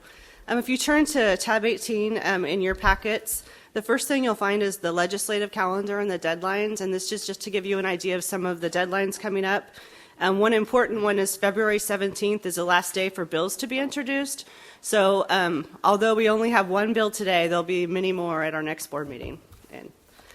And the other thing I wanted to let members know about is that Assembly Business and Professions Committee has appointed all of its members, and there's almost half are new members. So Kim and I will make every effort to visit those members and to brief them on the board and the upcoming sunset. And in Senate Business Professions and Economic Development, they have 4 new members, which is almost half of their committee. As Dr. Ganadev reported, our sunset hearing will be at the end of February, on February 27th. So Dr. Ganadev and Ms. Pines will be there to testify. So I did not include a tracker list because we only have one bill this time, and that's AB 40. So I'm just going to go over this bill and my recommendation. So this bill would allow authorized health information technology systems to integrate with and automatically query the CURE system on behalf of an authorized healthcare practitioner. And really the purpose of this is, especially for emergency departments, for those systems to help make it more efficient for the users. And there's some built-in protections here to make sure it's an authorized user. This bill is simply a vehicle for the systems to talk. It doesn't negate the requirements that a physician look up use cures as required in SB 482 when that becomes effective. I can go through more details if you want, but really the purpose of it is just to make it more efficient.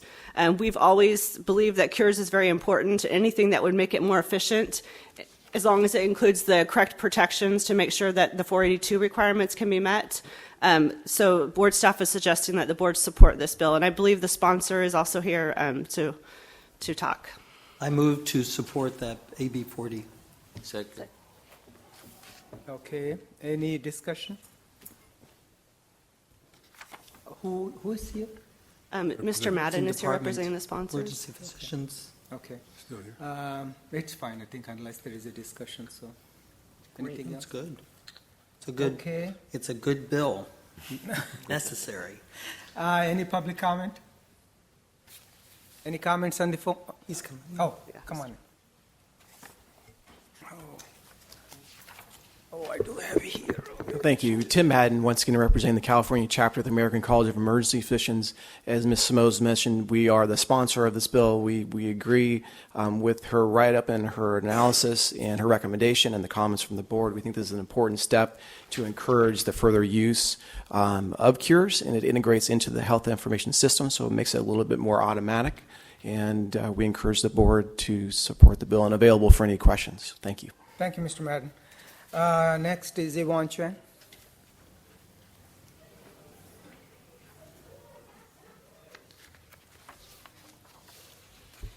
Good morning, Yvonne Chung with the California Medical Association. We don't have any issues with the staff analysis because we do believe there would be great value in having electronic health information technology communicate with cures, and that it, if done right, would improve physician workflow. However, CMA does want to ensure that when it's done, that it's flexible enough to accommodate many different types of systems that physicians use.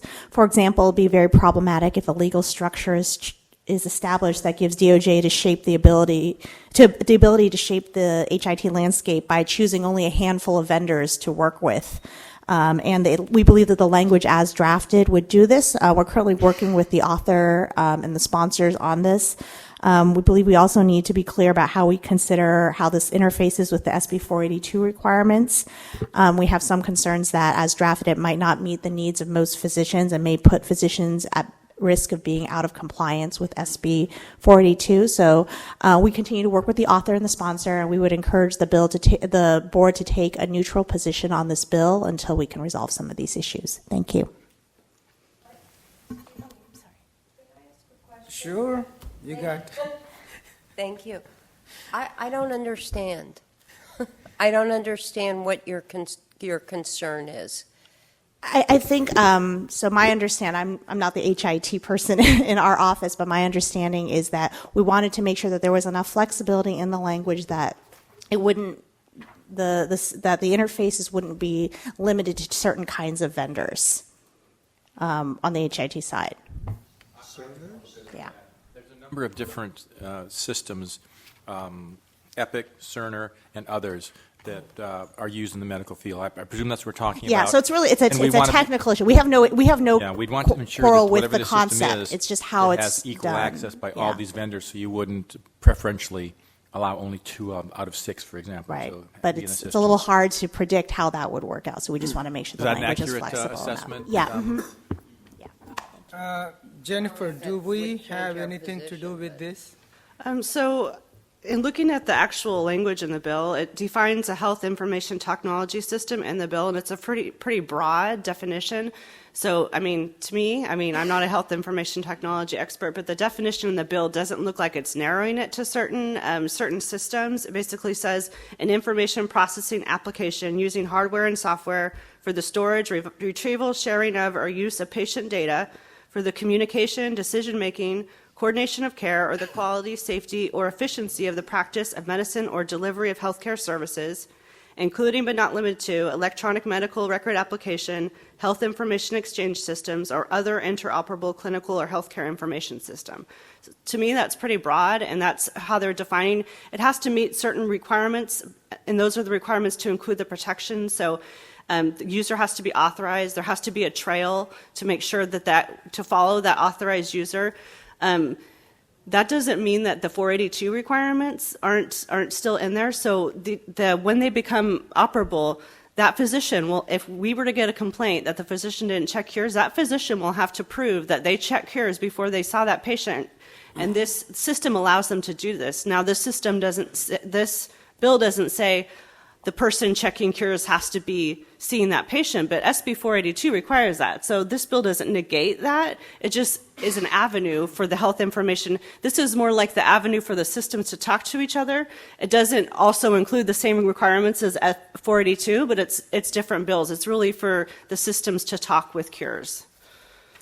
Dr. Lewis. Okay, so you're saying that if AB 40 and DOJ decide not to support a certain technology system like Cerner's inpatient and Epic is outpatient, the 482 will supersede all that, and the AB 40 may not apply to that technology What I'm saying is, system. SB 482 still applies. Those requirements in SB 482 still apply. It's kind of, it's interrelated, but it's two separate issues. This is allowing those systems to talk, but the requirements in SB 42 are still there. So the physician still has to meet those requirements, regardless if his or her health information technology system talks to cures or not. So to me, I was looking at it a little bit as two separate issues. This requirement applies, and this allows systems to talk to each other. This provides a mechanism for a physician to prove that they check cures because of and I don't know if maybe Mr. Madden wants to speak on behalf of the sponsor, but that's how I looked at it as I was analyzing it. I'm not an expert, like I said, in health information technology, but this definition looked pretty broad to me and not to narrow it to certain systems.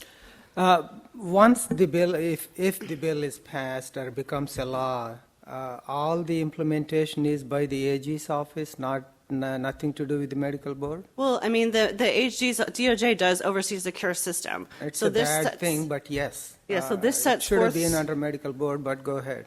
So this sets forth certain requirements that if I'm a health information technology system and I want to be able to integrate with cures, these are the requirements that I have to meet. And so all health information technology systems would have to meet these requirements. So from the medical board standpoint, when SB 42 and the requirement to check becomes actually in place, we would use this, probably use some of the mechanisms in this in order to check. So basically it requires, when the physician checks, there's a means for us to be able to look and follow that trail that the physician checked. That allows for this. Now, it doesn't say the authorized user has to be the patient, the physician that's treating the patient, but that's required in 42. So it doesn't restate that, but I'm looking at it as two different issues. Dr. Levine has a question. Go ahead. Yeah, I mean, I think as I read the bill language, and it's pretty clear that this is enabling legislation rather than mandating legislation. And anything that makes it easier to do the right thing is a boon to both patients and physicians. So every click mitigated makes it easier for and more automated for physicians to actually check the system. Realistically speaking, my guess is the DOJ, I mean, this is going to take multiple years to actually integrate system after certified EHR system, and they're going to begin with those that represent the largest percentage. There's nothing in the language that, as I read it, that would require limiting this to 3 or 4 or 5 systems. But I think it's from a practical perspective, from an implementation perspective, they're likely to begin with Cerner, Epic, and NextGen, which I think are the 3 biggest systems. But they have to be certified EHRs. They have to have met the requirements for this, so that there's no risk of corruption of the Cures database, basically. Yeah, Dr. Cross.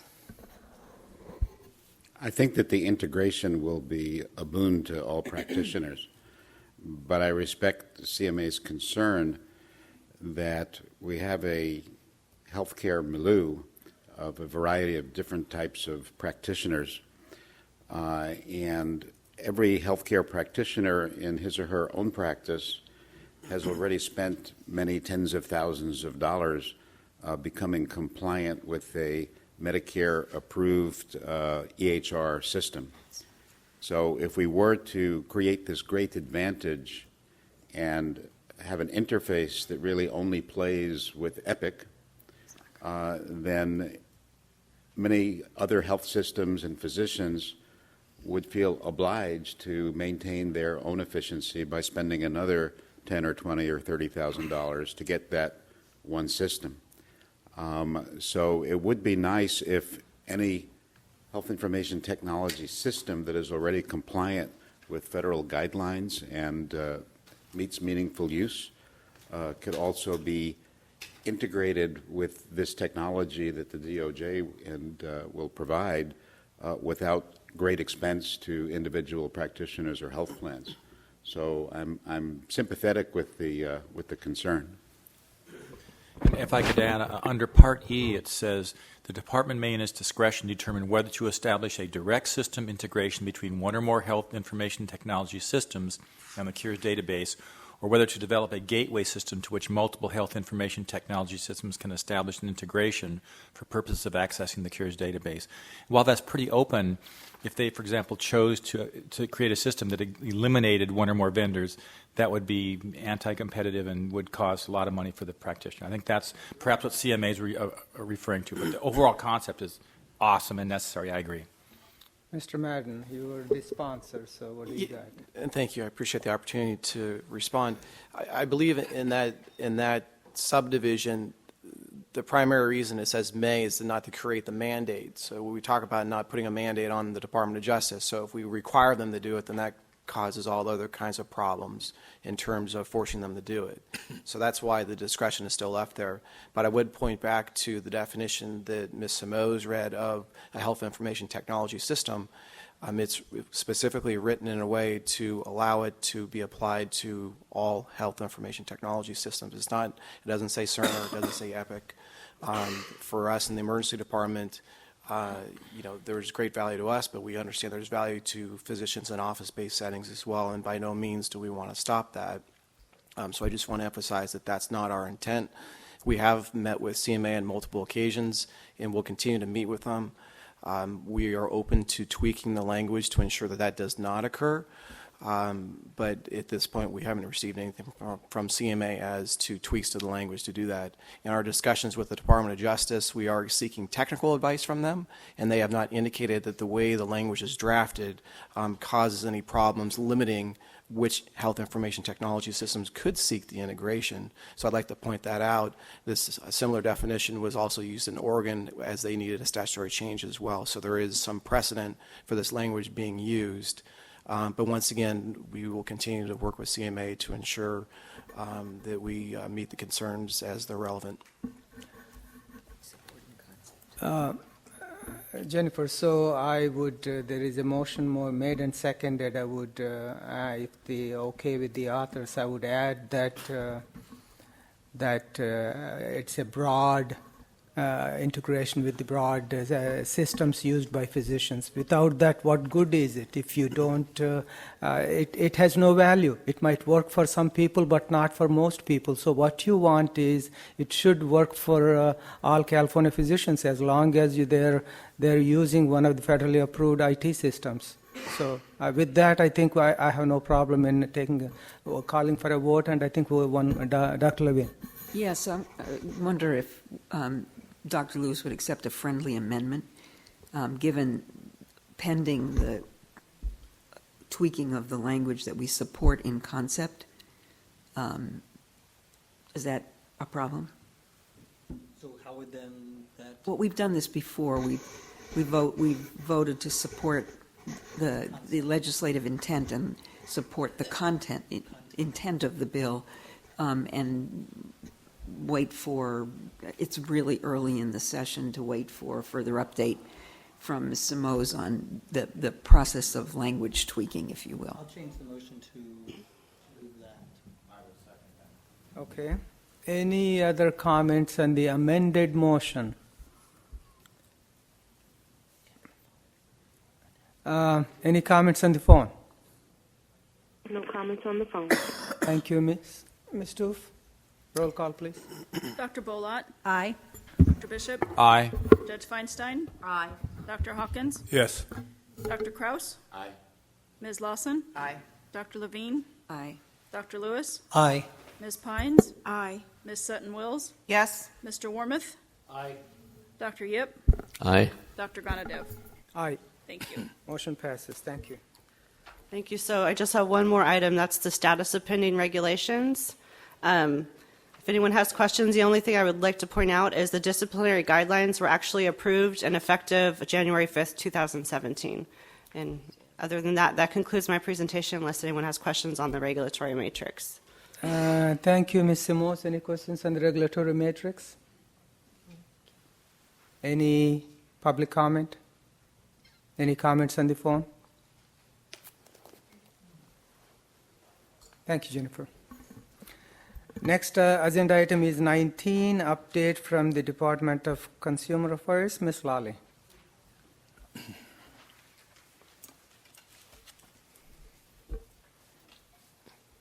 Good morning, President, members, and Happy New Year to everyone. Always a pleasure to be with you. I am Christine Lally. I'm the Deputy Director for Board and Bureau Relations at the Department of Consumer Affairs. On January 10th, Governor Brown released his proposed 2017-2018 state budget, and earlier this week, as probably many of you know, the governor also delivered his State of the State address. Information on both of these important events were distributed to all executive officers and board members. On January 13th, Governor Brown appointed Jolie Onodera as the Deputy Secretary of Legislation at the Business Consumer Services and Housing Agency. Prior to her appointment, Ms. Onodera served as the principal consultant for the Senate Committee on Appropriations. We're very happy to have her on board. As we begin a new legislative session, several Department of Consumer Affairs boards are scheduled for sunset review hearings on February 27th and also on March 6th. As you are aware, especially the President, The Medical Board and the Department of Consumer Affairs are scheduled for their hearings on February 27th at the state capitol. So we will see you that day. And the hot seat. That's nice. As we kick off a new year, the department would like to remind all board members of the importance of your required trainings. An email was sent to all of you and all programs at the end of December, which included details on training frequency and registration. Board members are required to complete orientation training, as most of you, I think, have already completed, within 1 year of their appointment and also upon reappointment to the board. This one-day training will be held 4 times in Sacramento this year, starting on March 21st, June 20, September 27th, and November 15th. Board members are also required to complete online ethics, sexual harassment prevention, and defensive driver trainings. Please note that 2017 is a mandatory sexual harassment prevention training year for the Department of Consumer Affairs. So this means that all employees, as well as board members, are required to complete the online training in 2017, even if you completed it last year. If you ever have any questions regarding the required trainings, you can always reach out to me or obviously your executive director. And just to really touch quickly on the trainings, I look forward to working with you, Kim, as we've had a brief discussion on the diversity training. I think it's a great opportunity for the department, not just the medical board, but all of our boards and bureaus. So I really look forward to working with you and Solid on that. Thank you. On January 4th, a memo was emailed to all board members regarding the annual Form 700 filing. The Form 700 filing deadline this year for your calendars is April 3rd. You are required to file annually, even if you do not have any reportable interests. As you may remember, last year was the first year that we went with NetFile, which is an electronic filing system. If you have any questions again about NetFile or your Form 700, please reach out to us and we can obviously assist you. And we have a conflict of interest officer, Jill Johnson, dedicated to the Form 700 filing that is always available. And obviously the deadline is April 3rd, but we encourage you to do it as soon as possible. Next, I would like to update you on the Breeze system. There are 2 upcoming Breeze software releases on February 15th and March 29th. These software releases will implement requested system changes by the medical board as well as other DCA programs. In 2016, 75 medical board system change requests were executed. An additional 10 requests were implemented during the first software release of the new year just a few weeks ago. Currently, there are 64 outstanding requests for system changes for the medical board that are waiting to be scheduled for future software releases. And finally, this morning, I wanted to let you know that the department's annual report is now available on our website at dca.ca.gov. In it, each program, including the medical board, notes its major accomplishments for the previous fiscal year, as well as new laws and regulations. It's really a helpful resource with licensing and enforcement summaries, staff information, and more. So I really encourage you to check it out and see where the medical board compares to some of the other programs. And with that, that concludes my update to the board today. And if you have any questions or anything you'd like me to take back to Director Kradani, I'm happy to do so. Oh, thank you, Ms. Lally. Actually, if you could take back that we took enough of those courses that we can teach them, I think I would appreciate that too. Any questions from the board? Dr. Bishop. Always Dr. Bishop. The ubiquitous, yes. I received an email saying that I'd be notified later of the Form 700. So will I be receiving some sort of an email again, or do I need to talk with my EO and make sure I do this properly? Sure. And you received the one on January 4th? Something had said, but you'll just receive something. This is just a notification you need to do it, but we'll give you the real one later. Yes. Everybody else received that too? Other people are confirming. Okay. We can check it out, but if you do remember your NetFile login from last year, you can go in there at any time. Okay, The great. system's available Thank you. 24/7. Thank you very much. So, but I will definitely follow up with you and make sure you're good to go. And if you don't remember your NetFile login? We can get that to you. Absolutely. Yeah. Take a poll on how many people. Okay. Note to self. Send out the NetFile login to all members. Absolutely. All right, Dr. Lewis, you are out of order. Almost nobody remembers NetFile login. So, any other questions? If not, any public comment? Any comments on the phone?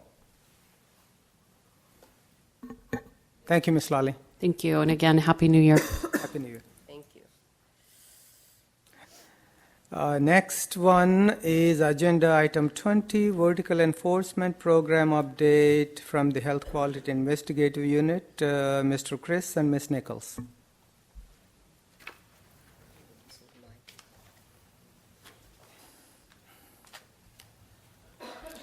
Good morning.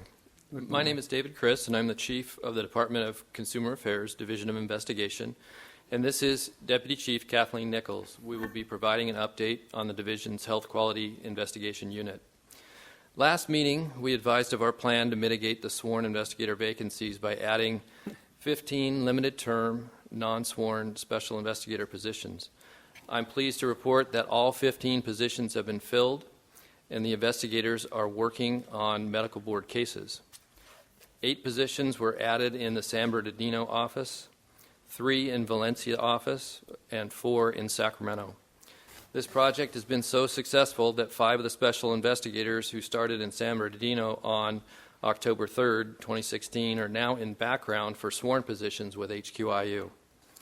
While they are in background, which is a 10 to 12-month process, they can continue working cases and assisting with the workload. We have received very positive feedback from the field and the Attorney General's office regarding this group of new investigators, and will continue utilizing this model until all of our vacancies are filled. Our current sworn investigator vacancy rate is 29 vacancies, which is 38%. We currently have 12 people in background for sworn positions. We've also mitigated this shortage by employing the 15 limited-term special investigator positions. As mentioned, the non-sworn pilot has been a huge success, and we plan to continue this model to recruit for our own vacancies.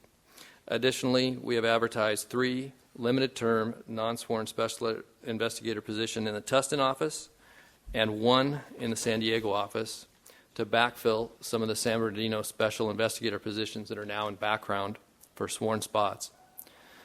San Bernardino was an office with no sworn investigators, and we now have 2 sworn candidates working and 4 more sworn candidates in background. With the plans we have implemented, I am confident that we have turned the corner regarding the vacancies and will work diligently to fill the rest of the vacant positions. And then Kathleen has some information about recruiting. Yes. To assist with recruiting for our vacancies, we've developed the new card brochure, which you've all received one now, that utilizes QR reader so that potential applicants can scan the brochure with their smartphone, and it will take them directly to the current job postings for HQIU. It's often difficult to navigate the hiring process with the state and guide applicants to your agency's specific openings. This is a creative approach to reach a large number of people with specific links that go directly to our positions. We are conducting outreach efforts with local law enforcement agencies, colleges, police academies, and professional groups. And in addition to that, we are also developing a recruitment video for our DOI website. And with that, an important aspect of all the recent hiring is to retain this staff. And as you know, we've submitted an investigator pay retention proposal that is pending with CalHR. We have been advised the retention pay proposal is still being evaluated by CalHR, and we are waiting for a decision. We are also working with the medical board on new reporting functions with QBERT, which will allow us to accurately pull case aging statistics. We hope to go live with this reporting function in February of March of this year. Any questions? Yes. Yeah. Dr. Lewis. Thank you for that very brief and concise report. Appreciate that. Again, about every board meeting, we talk about R&R. I mean, I've heard this for a long time, and it's always with CalHR. And at one time at a board meeting here, we talked about getting some pressure, either legislatively or some other way, to impress upon CalHR the importance of these positions and your inability, because of competition and bargaining and stuff, to hire. Where are we with that? We've elevated that through our director as high as we can go, and we've been told that they're still evaluating it at CalHR. So I don't know what else to add to that. It is that we've pushed to the highest levels, and that's the response that we're getting, and I am hoping for some type of positive response back. You finished bargaining, so that it's out off the table now, so there's no other way. But I feel your pain, and I just bring it up again because it's always a topic here. Yes. Thank you. Yeah. No, I greatly appreciate it, and we have pushed to the full extent, and we're still hopefully waiting. So Mr. Chris, did I hear right? You have 38% vacancy?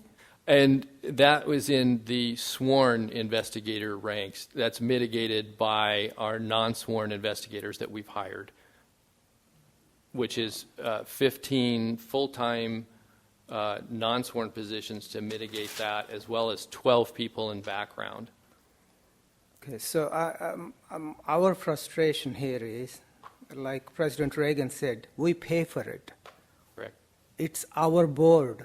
We take every hit from every side, from doctors on one side for taking too long, and from the consumers on the other side because consumer safety is jeopardized. So, and we are saying we're going to pay for it. So where does this bureaucracy, when does it end, where we, as the payors, where the money doesn't come from general fund, it comes from physician licensing fee, we're willing to pay. We want to make sure that we streamline this process, and we get stuck in the same thing every board meeting. It's a frustration we are feeling because we are the ones ultimately responsible, nobody else. It's our job. Yes, and I am even more frustrated than you with the state processes that we have to follow, and what I think we've done is do something different that was done in the past, and we've created this non-sworn investigator unit to get people in and who don't have that experience that the sworn investigators have, and to get them started, and they're young and they're energetic and they're interested in these cases, and we get them working, and we get them working very quickly, and we're going to keep using this model it's been working, and so we're going to continue to use this model to fill our vacancies from now going forward. And so I think some new and creative ideas have been put into place, and those are going to be working. We've been talking with the AG's office and with Kim at the board.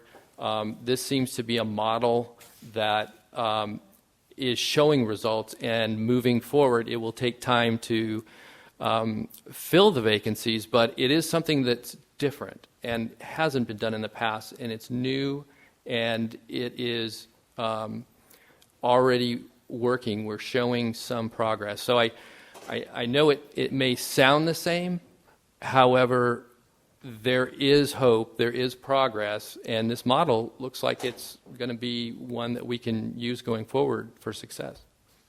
Thank you. Actually, one bright idea. Hopefully it will take off. Any other? Yeah. And Judge Feinstein. Thank you. Let me make sure I understand correctly. I haven't quite been on the board a year yet, but this 38% vacancy rate in terms of the sworn investigators seems to have been the vacancy rate during my nearly 1 year on the board. Am I misinterpreting what you're saying here today, that it is your intent to accept that we're not going to have those sworn investigator positions filled, and we're going with non-sworn personnel from here on out? No, that is the vacancy rate at 38% is mitigated by the non-sworn investigators. That's a temporary pilot project to fill the gap until the sworn vacancies are completely filled. Many of these non-sworn investigators want to become sworn investigators, and so in order to do that, there's a long background process in an academy that they have to attend. Right. While they do these mandatory things, the background and the training, they still work for us, and they still do cases, and they still are very beneficial to the agency, versus hiring somebody from the outside who can't even touch a medical board case until they pass the academy and go through the background process. So we're really killing two birds with one stone. The non-sworn group works for us now. They didn't have to attend an academy or go through the background process. They can do that while they work for us. So it's really it's a two-pronged approach. It's a pipeline program. Yes, and it's a pilot program, and what it does is those positions are limited term. So they will, when they expire, many of those people will be sworn investigators, and so it's accomplishing filling the ranks and getting the workload done at the same time. And are other efforts underway to fill the 38% sworn investigator vacancy rates? Yes, and those were some of the things that we mentioned with career fairs and talking with the police academies and recruitment in general. But the 15 non-sworn investigators will actually mitigate that 38% vacancy rate, as well as the 12 investigators that we have in background now that are from outside the agency. So all of those are candidates for those 29 vacancies. All right. Thank you. Mm-hmm. So what it means, I guess, Judge Feinstein, is that we see a little light at the end of the tunnel. Yes. One day we will. Yes. Thank you. Mr. Varma. Just by clarification, which is along what we were just talking about, when you say you see progress, you're talking about seeing progress in filling the vacancy. Correct. Not in lowering the number of days in process for the cases. That is correct. Okay. Given the progress you see, do you have any idea of when we might start to see? Yeah, I'd like to report. Progress I'd on like the to other report part? progress in the numbers at the next meeting. Yes. Okay. Thank you. Dr. Levine. If it's great that you're filling the bucket, but what's happening with the hole in the bucket in terms of departures and people, sworn investigators, leaving? I think it's important to acknowledge that, as Dr. Feinstein mentioned, the vacancy rate appears to stay the same. It's not that we're not hiring people, it's that they're still leaving because of the pay inequity and because of the workload inequity. And so this problem with the pay needs to be addressed, because otherwise we'll hire all these people and then the hole's still in the bucket. So I think we've elevated it as high as we can. If the board can do anything to contact CalHR or express the fact that you are special funded and you are willing to pay for this retention proposal, that could go a long way. And what number of sworn investigators have you lost in the last fiscal year? I mean, is it since transition, we've lost 47 sworn investigators. Wow. 2 years. A little over 2 years. Bargaining unit? What's the denominator? It's bargaining unit 7. Unit 7. Law Enforcement Association. Okay, any other questions? Yeah, sorry, just 47 out of the number of positions you have? Well, there's 77 investigators, and then there's supervisor positions too that make up 97. Okay, but the 47 who have left are Not supervisors, right? Some are supervisors. Okay. So out of the 97, we've lost 47. And we've 2 years. 2 years, a little over 2 years. And so we've hired back some of that 47, and the current number is 29. Thank you. Thank you. Any other questions from the board? Any public comment? Any comments on the phone? Do we have any comments on the line? No comments on the phone. Thank you, and thank you, Mr. Chris and Ms. Nichols. Dev? Oh, I'm sorry. I just have a specific question about the pay issue. Is it that they're not meeting a specific pay rate of sworn officers? There's competition from the industry for other cities and counties and state government jobs pay more for this type of specialty. And so is there an industry standard or a city standard that is the norm that we're not meeting? You know, the Unit 7 investigators get paid the same rate, and there is more pay for similar jobs at the Department of Corrections and at the Department of Justice and the ABC, Alcoholic Beverage Control. All of those groups pay more, and so typically when staff leave, they'll leave to a higher paying job. Is there a specific area where they're leaving to? DOJ and corrections. CPOA. And the wages are considerably higher. No, thank you. I think you told us this multiple times, and so we are trying to see how we can. It's, as I said, it's our money. It's our investigators. I know we transfer them to DCA by law this time, but you are our people. So, thank you. Thank you. Okay, the next agenda item is item 21, Vertical Enforcement Program update from the HQICS. So, Ms. Castro. Good morning. It's always a privilege and an honor to appear before you. I wanted to definitely focus on the existing work at HQIU and the existing workforce and what we've been up to, notwithstanding these challenges that Mr. Chris and Ms. Nichols have described to you. In November 2016, we had 2 subject interview trainings in Northern and Southern California.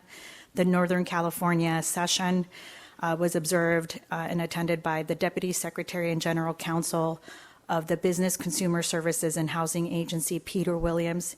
He himself firsthand saw the collegiality between our investigators and DAGs, and in an atmosphere where we're all trying to protect the public and also increase the quality of existing work members on your cases.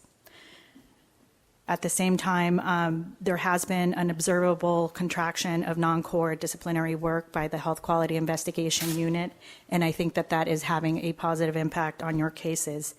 They have shed 2 clients. 2 clients have gone over to the other side of the shop at Department of Consumer Affairs' Department of Investigation, therefore reducing some cases from their workload. They've also redirected their work on criminal cases. We are seeing in HQE at least less of the search warrants and criminal cases and more focus on the disciplinary work, which is your core mission. And at the same time, it has been welcomed by our shop that a lot of lawyer functions are being given to my DAGs who are eager to review and draft and edit subpoenas and rewrite them as necessary. We've also worked very closely with Ms. Webb and DCA counsel on trying to more clearly illustrate and enunciate the interrogatory authority that should be given to HQIU on your behalf. Interrogatories allow investigators to ask very specific questions of subjects, especially in cases where we are not able to get patients. As you might imagine, there are certain core areas of negligence in the medical community where there is very little patient cooperation or even difficulty in identifying patients.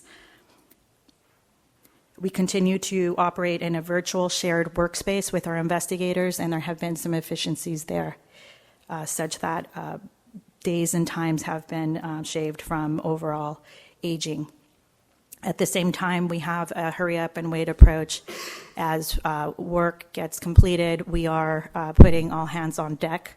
We've increased the level of lead prosecutors out in the field to get ahead of any statute of limitations issues.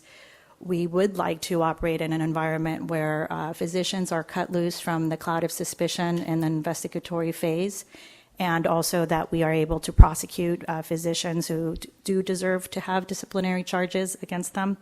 But at the same time, we continue to work in a very collegial and stressful environment with our partners at HQIU on your cases. But from where I sit, I've seen Mr. Chris and Ms. Nichols try their best to address these issues, and I just wanted to take that time to focus on the work at hand that we do every day for you. And with that, that concludes my BE report. Thank you, Ms. Castro. So this is the sunset year.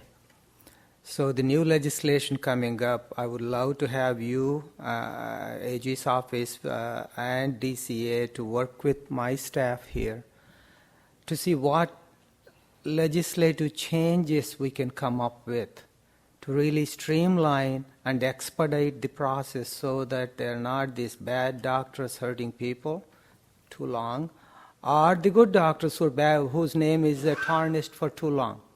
So it just makes no sense to us here to have this process take too long. So it needs all three, not just the medical board. So Ms. Kirschmeyer knows, Jennifer knows, and I talked to Ms. Lally. So we need to really see some innovative changes. We can sell it to the B&P committees. I'm willing to do whatever you guys want me to do.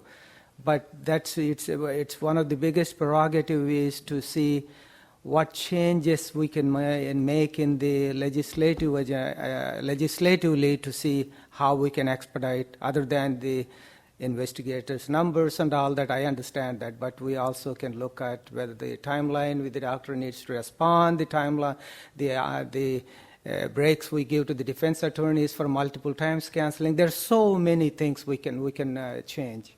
Thank you. Any And questions we'd be from the happy board? to help. Thank you. Judge Feinstein. Hi there. Hi. As you know, Ms. Castro, VE is one of my larger concerns. It's not necessarily a concept I have yet in my legal life of 30-plus years to really see work. And I would like to believe that it works well in this context. Toward that end, it would be, I think, of great use to the committee, and I know I'm personally interested in knowing how many cases really are vertically handled. Just to echo a little bit about what Dr. Gonadev just said and has been expressed in the various panel discussions, we are seeing cases come before us from 2010, and that means, or could mean, that we have a very dangerous doctor who is out there in practice for 7 years treating people because it's taking 7 years for the case to get to us. And I'm not pointing a finger as to why that is, but that's an unacceptably long time. And in terms of whether we choose to remain with this vertical enforcement model, I think we need some more information.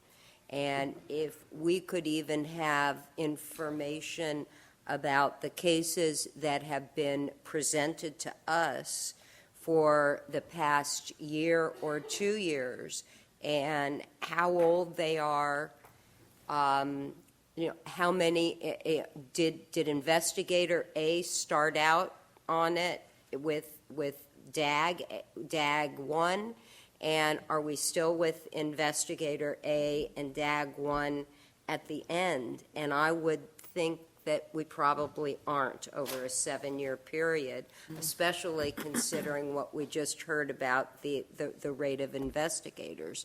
And I just think that to have something that's only a name doesn't serve us well. And if we need to look at new models of investigation and prosecution, we should, and we should be open to doing that. And if there's any way to provide those numbers, and I don't want to increase your workload, or I don't, that's not my intent, but we need to know this to make an assessment. And it's sort of up in a cloud there for us. And you know, I am happy to meet with you if you're willing, or with anybody that is interested in this, because we've got to figure out a better way. And we appreciate all those comments, and I did hear you loud and clear at our last meeting, and I did go back into our pro-law system to see, well, let me see if I can get Judge Feinstein what it is that she needs. And traditionally, HQE has really focused on the legal aspects of the work. We do document the first investigator that is assigned, but we don't take great pains to keep the investigator assignment up to date. We operate in a team-based environment where everyone's on the team, so if that investigator is no longer there, we always know who's assigned, even though one of our case coordinators didn't go back and bill the board 15 minutes to put in the new investigator name in pro-law. So I really did hit a challenge because we have not maintained that data. I can tell you how many DAGs have touched a case, but again, it's a team-based environment where we have supervising deputy attorney generals, lead prosecutors, and the primary deputy attorney general operating on a case. So if the definition that we're playing with is, did the same person stay assigned the entire time, that is the goal. And obviously, in light of the staffing challenges with investigators, it's not a reality. But if we focus on the definition of vertical enforcement to mean that each side of the investigative process, the investigator who has probable cause to investigate and collect evidence, and if you look at it from the attorney's perspective, we're trying to cut loose folks that are innocent and include in folks that need a closer review such that legally and admissible evidence can be obtained, proper experts can be retained to provide those opinions, and the right people are prosecuted by the signature of Ms. Kirchmeier on an accusation, then we're accomplishing that task. The only other way to do this is the deputy and district office, and that is what we had about 11 years ago. I think that the model that we are operating on, as I described last time, is a hybrid model. And Ms. Nichols and I meet regularly, and we've made the best of what it is that we have. Anything less than we have right now, in concept, not in reality, but in concept, just our protocol and how we operate, and two team-based cultures meeting in the middle and bringing the best of both worlds to bear on a case, it's running as good as it can in light of the reality of resources and time. But I can most definitely take the time to talk to Ms. Nichols and see if this is something we can produce. We've been very focused on the cases. Or if I might ask, may I ask a please. follow-up? What if we just look at the Attorney General's involvement? And I mean, I know from having been a prosecutor myself that if you shift a case from prosecutor A to prosecutor B has to repeat or at least review all the work that prosecutor A has done. And then if it goes to C has to repeat it. And I think it would really help us, even if it's just from your office's perspective, and we don't look at the investigators, to know how many, not supervisors, not leads, not, all the way up the chain of command, but just how many lawyers the case has been assigned to. We may find that that is a cause of our delay. And and I'm not saying the main cause, but a contributing cause, because we've got to start figuring out what parts of the system we can tweak to move these cases more quickly. I think your request is achievable for cases we've presented to you that are true vertical enforcement cases. I will say that we don't have staffing challenges other than people accepting judgeships or moving on because they deserve it and they're retiring. So the staffing challenges that HQ has do not exist in my office, even though we're underpaid and paid as much as other folks that we believe we work harder than. Well, actually, I'm sorry, but when I was looking at some of the budget documents, underpaid may be irrelevant because our expert reviewers seem to be paid the same hourly rate that your office bills the board for their legal services. Right. So I can let that one just hang. Well, we don't work 40 hours a week, so when you extend it to 60 hours and you're still reducing it, it works down to less than that hourly rate. But I don't want to take issue with that at all. I think it's something that it can be achieved, and we can probably show you. But notwithstanding whatever we come up with, I think it's a better model than getting a case cold and not knowing anything about it and having to see the evidence for the first time presented to us after years of it sitting in an investigator who's working in a silo and thinking that this is what they should present to the Attorney General's office. Obviously, it's a model that we do use with other clients to this day. The reason why vertical enforcement is not used with other clients is because their cases did not merit that, and from time to time, our clients who hand and cherry pick cases that do deserve a fresh set of eyes very early on, those are identified. So that is what we do for other clients, and that is certainly what I believe we did previously, which was called the Deputy and District Office model.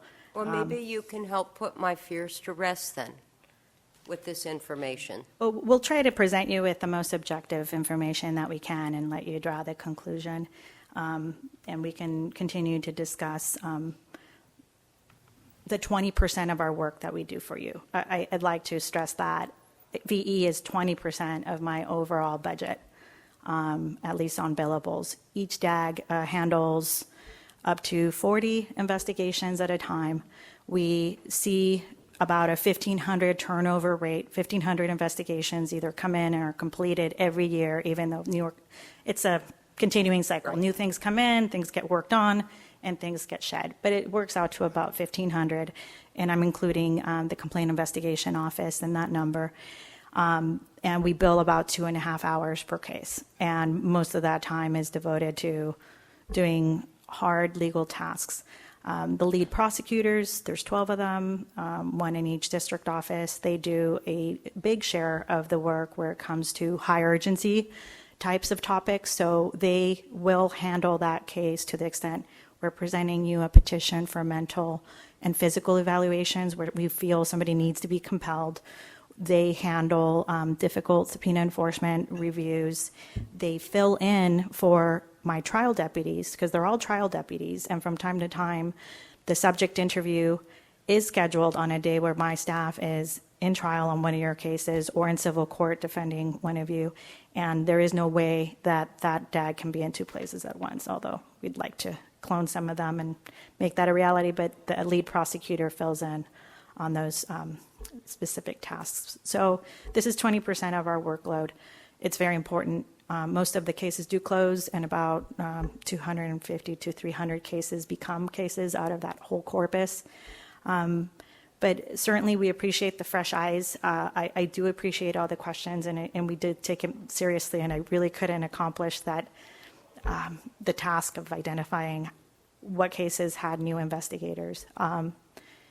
It's just with resources, we just didn't, we don't track what the client does. If the client's already tracking the stats, unless we're asked very early on, we don't create that system. But we can certainly keep an eye on it, on that small group of cases that you have seen as a board for a specific amount of time, and I can assign an AGPA to try and track that down and tell you, of these, this is how many started with this DAG and ended with that DAG. We appreciate And it. then we can send that list over to Ms. Nichols, and I don't know what her analysis would show, but I'll even take it just from the Attorney General to start. what's my deadline? Actually, She's a judge. What do you think I'm going to so Ms. Castro, I think, Catherine. So if Catherine, if you're willing to really look into and bring it back to this board along with Ms. Castro to the enforcement committee, I think I'm great. I would love it. So it's up to you. So this board will All be right. happy to have Why don't you. we talk and figure that out? It'd be our pleasure. When's the next enforcement committee meeting? It'll be when we need one. So next February or something? No, probably either July, possibly April, depending on if we have enough agenda items. Make it July. Thank you, Ms. Castro, and Kim. I just wanted to provide some clarification. Judge Feinstein stated that she's seeing cases from 2010, and those are the incident dates that you're seeing. It's from the incident because our current processing time right now is 967 days, which is about 2.5 years, which is still too long, obviously, but I just wanted to provide clarification that we're looking at incidents, and then it takes a while for the medical board in some cases to get those complaints, be it maybe their mandatory report. And then I did want to draw everyone's attention to 11B12. When we start talking about statistics, I would encourage anyone that wants statistics outside of what we already pull. So we pull statistics from 11B12 to 11B20, and I would like, before we start getting statistics, to really go through those to identify what beyond what we're already providing you would need, because there's a lot of statistics in the data that's provided in that section, and I'd want to have direction to look at those first before we start identifying other factors, okay? And I did. Okay. Thank you, Kim. I'm just willing to do whatever it takes to really cut down the timeline. That's all I can tell you. Any public comment? Any comments on the phone? No comments on the phone. Thank you. That then we'll continue to hear from Ms. Castro for the next agenda item, which is update from the AG's office. Ms. Castro. Briefly, we'd like to express our gratitude to Diane Dobbs. She has been a fabulous person to work with over the years. Peggy Tarwater, my lead prosecutor, and I are very upset to see you go, along with the other staff that had the pleasure to have to work with you on our STIPs and on any other number of things. We have full faith that Carrie Webb will be able to carry on your excellence with your departure for greener pastures. So thank you so much for teaching us everything there was to know about licensing. And I don't know, can you hear from us? Probably not. We can't call you. So you chose a good job, because then we probably can't bug you anymore. I'm pleased to tell you that HQE has a very good relationship with the Office of Administrative Hearings and the man that is Judge Alvord. Judge Alvord is a presiding judge in San Diego and is also a leader in the Office of Administrative Hearings. We meet with him as much as possible, or I do, to discuss efficiencies in the administrative hearing process. This includes trying to figure out how to quickly manage failures to appear at hearings by way of default, managing our staff's expectations with respect to managing requests to set in front of them, and trying to get trial settings quickly set for you. I'd like to point out that Judge Alvord did take a very important submission and recommendation by me, and is attempting to the best of his and his staff's ability to set vertical enforcement cases ahead of all others. I did explain the statutory function of vertical enforcement, how it requires that the same DAG be assigned to the case, and as such, my DAGs are not fungible. One of the things that OAH was forcing us to do was they were double setting our cases with some frequency, and causing us to have to kick off a DAG that had been assigned to that case as a vertical enforcement matter, and they were forcibly removed, and somebody else had to come in at the very last minute to cover for that. After he understood that it is one of the goals that the same deputy assigned to the investigative process be assigned throughout the life of the case to its ultimate determination, he has started to at least acknowledge that when we say my DAGs are not fungible on these types of cases, he has stopped, or at least trying to double set our staff. He'll still set them back to back, but my DAGs are superstars, they can handle it. We continue to handle cease practice orders as they come, and we appreciate the value of having Ms. Delp at the head of that unit. And with that, very quickly, we have a case. It's called Alyssa Cross. It's set for the Court of Appeal in Los Angeles on February 8th. It deals with very important subpoena enforcement defense. And with that, I'll just add that we did hire a DAG in San Francisco. Her name is Alice Wong, and she was in private practice in Sacramento, and previously to that, she was in the Sacramento District Attorney's Office. And with that, I conclude my remarks on my AG update. Thank you, Ms. Castro. Any questions from the board? Any public comment? Comments on the phone? No comments on the phone. Thank you, Ms. Castro. Thank you. Then we'll move on to the agenda item 23, discussion and possible action on amending Title 16 of the California Code of Regulations, Section 1321, pertaining to approved postgraduate training. Ms. Alameda. Hi, I'm April Alameda, licensing program manager. Please turn to board agenda item 23. Welcome to your first meeting as the... I know, I really miss Kurt. We talk weekly, though. I still called him for something, so it's a You can't relationship stop. which goes on 5 years, so go ahead. The board currently approves postgraduate training accredited by the Accreditation Council for Graduate Medical Education and the Royal College of Physician and Surgeon of Canada, completed in the United States and Canada. Both the ACGME and the RCPSC now have international divisions that accredit postgraduate training in other countries. At the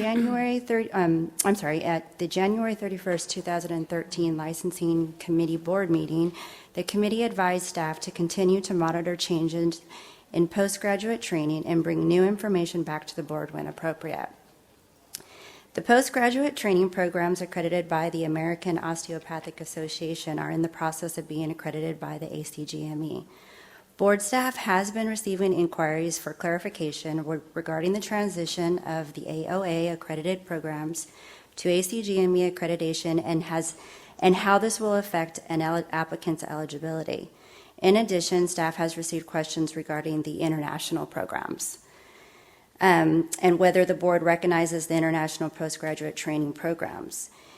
The ACGME and the RCPS International Accredited Postgraduate Training Programs are similar to the programs in the United States and Canada, but not identical.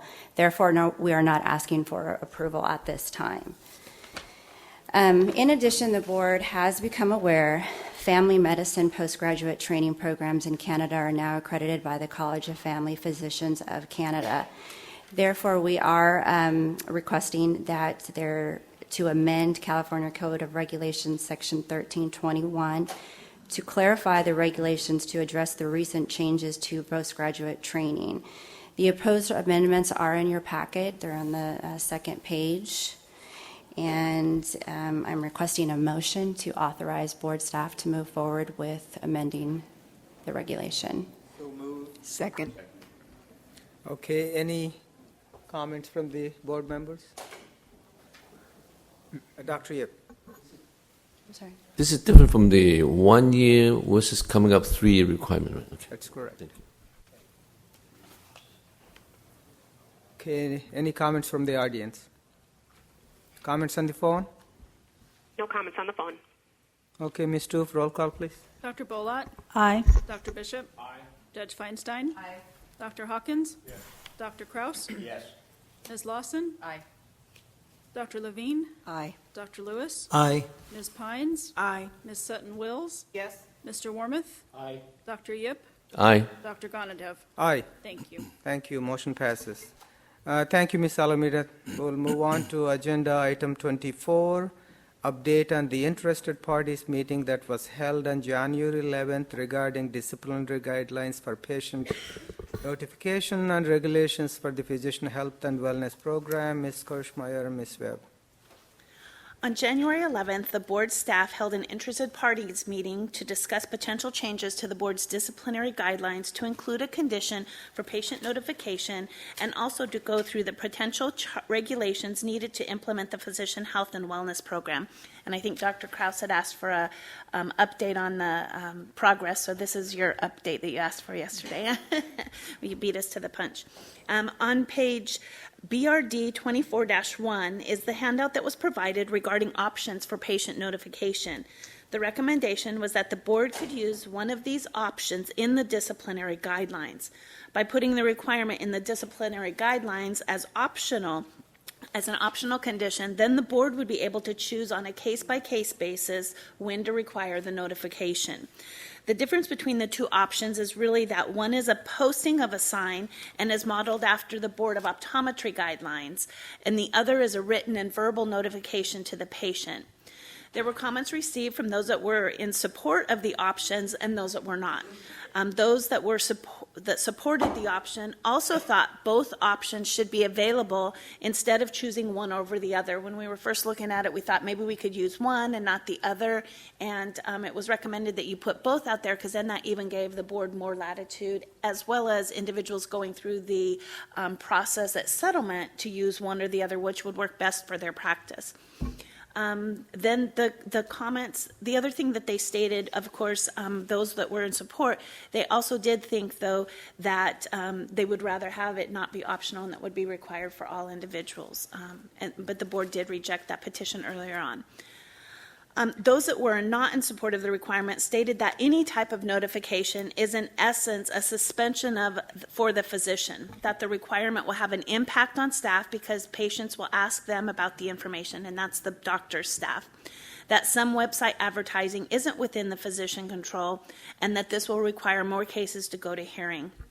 At this point, staff believes that there are a few edits that can be made to the document to respond to some of the comments and concerns, and we can make those changes and then later bring the matter back to the board for discussion at the next meeting. And then Ms. Webb's going to talk about the Physician Health and Wellness Regulation portion of the meeting. So for presenting on the Physician Health and Wellness Program, I put together a PowerPoint that broke down the law allowing the board to establish this program and put thoughts on what the regulations would have to entail. As part of this, I broke down the uniform standards for substance abusing licensees, which are required to be a part of any physician health and wellness program, and really explained to the interested parties in attendance how these would have to be incorporated into the program. It was very educational, I think, for everyone involved with how rigorous this program will have to be in ensuring that the board is informed of violations, whether they be major or minor. This is not a diversion program, and public safety is going to be paramount in the implementation of this program. So the step now is we are taking the comments under consideration, and I will be putting together draft regulations for probably another interested parties meeting before it comes to the board. Thank you, Ms. Kirschmeyer and Ms. Webb. So any questions to our staff from the board? Dr. Bishop. I may have missed part of this, but I'm reading this and it says under option 1 that they'll post a notice on any website advertising his or her services, but that does not include all the different services that are out there that just grab physicians' names, does it? That'd be impossible. Actually, that is a comment that came up, and Okay. I must have missed that in my reading. Yes, that was one that came up as like, well, there's Yelp and there's health grades and there's this, and so we decided, we need to go back, and that's part of the language that we definitely need to tweak, because if it's outside of the physician's control, there's no way they would be able to identify even possibly that it was even out there. So, yeah, that's one thing that was the exact section that we really need to look at. Any other comments? Dr. Krause. Regarding the notification issue, do we know if other states have had similar actions, and what they found was the result of using that option in discipline? I believe when we first started looking at this, there were no other states that have that patient notification. Also, with regard to the optometry board, that first option with the posting of the sign and on any website that advertises the physician's services, that is an optional condition that they have not used. Yes, Dr. Krause. So we do have some experience with the issue, thankfully being brought forward to us by the Consumers Union Safe Patient Project. And there was a petition that was not supported. There's been legislation that's been not supported. And I think one of our overriding concerns is if we establish something in our disciplinary processes that makes signing a stipulation so egregious that we could be faced with a circumstance, as stated earlier, where many, many more cases are going to hearing, and the medical board becomes overwhelmed, being unable to process so many hearings. The other concern is that once this is an option of discipline, I can imagine that there may be circumstances where we feel it's an essential part of the discipline. But I think we then open ourselves up to an ongoing prospective analysis of how often the medical board is using that methodology of discipline, and then subsequent criticism for not using it often enough. So I see positive and negative in establishing this as a methodology of discipline. Yeah, we would agree with you on that, just in going through it. At the same time, on the cases going to hearing, I think that would be something, because it would be in the negotiation process to where we go back and forth discussing it. I don't know if that would ultimately, if it was something that we'd ultimately hold to, then it might end up going to hearing. But the other thing is on those that go to hearing, the board has the opportunity to look at them and then decide if they want to put it in by either non-adopting the decision, or if it's in there, you could, and you don't think it was relevant as well. So that's why these two options really are going to be left up to the board's discretion to put them in if we did it this way. Thank you. So both of them are not fully cooked. So that's why they're not here for you to decide. I can tell you that. Any public comment? Marian Hollingworth? Julie D'Angelo Felmuth. Thank you. Dr. Krause, I just wanted to add to the answer to your question. Currently, your disciplinary guidelines contain optional probation disclosure requirements, but only under two circumstances. One, where there is a required third-party chaperone, and two, where there is some sort of restriction on the practice or prohibited practice. And they're both optional. You don't have an optional condition of probation to require probation disclosure in other circumstances. And to the extent that this would simply give the medical board another tool in egregious cases, that's one of the reasons why we supported the options. And they're all optional, but it just gives you another tool outside those two enumerated circumstances. Also, with regard to those two, what's unique is that while the physician has to disclose that they have to have a chaperone or that they have a practice limitation, say They can't give Botox injections, for example. They don't have to say that it's because they're on probation. They just have to say, this is required, please sign this log. This would say, I'm on probation. This is why, for information, contact the board, or here it is. So they are different. Thank you, Ms. Webb. Marian Hollingsworth.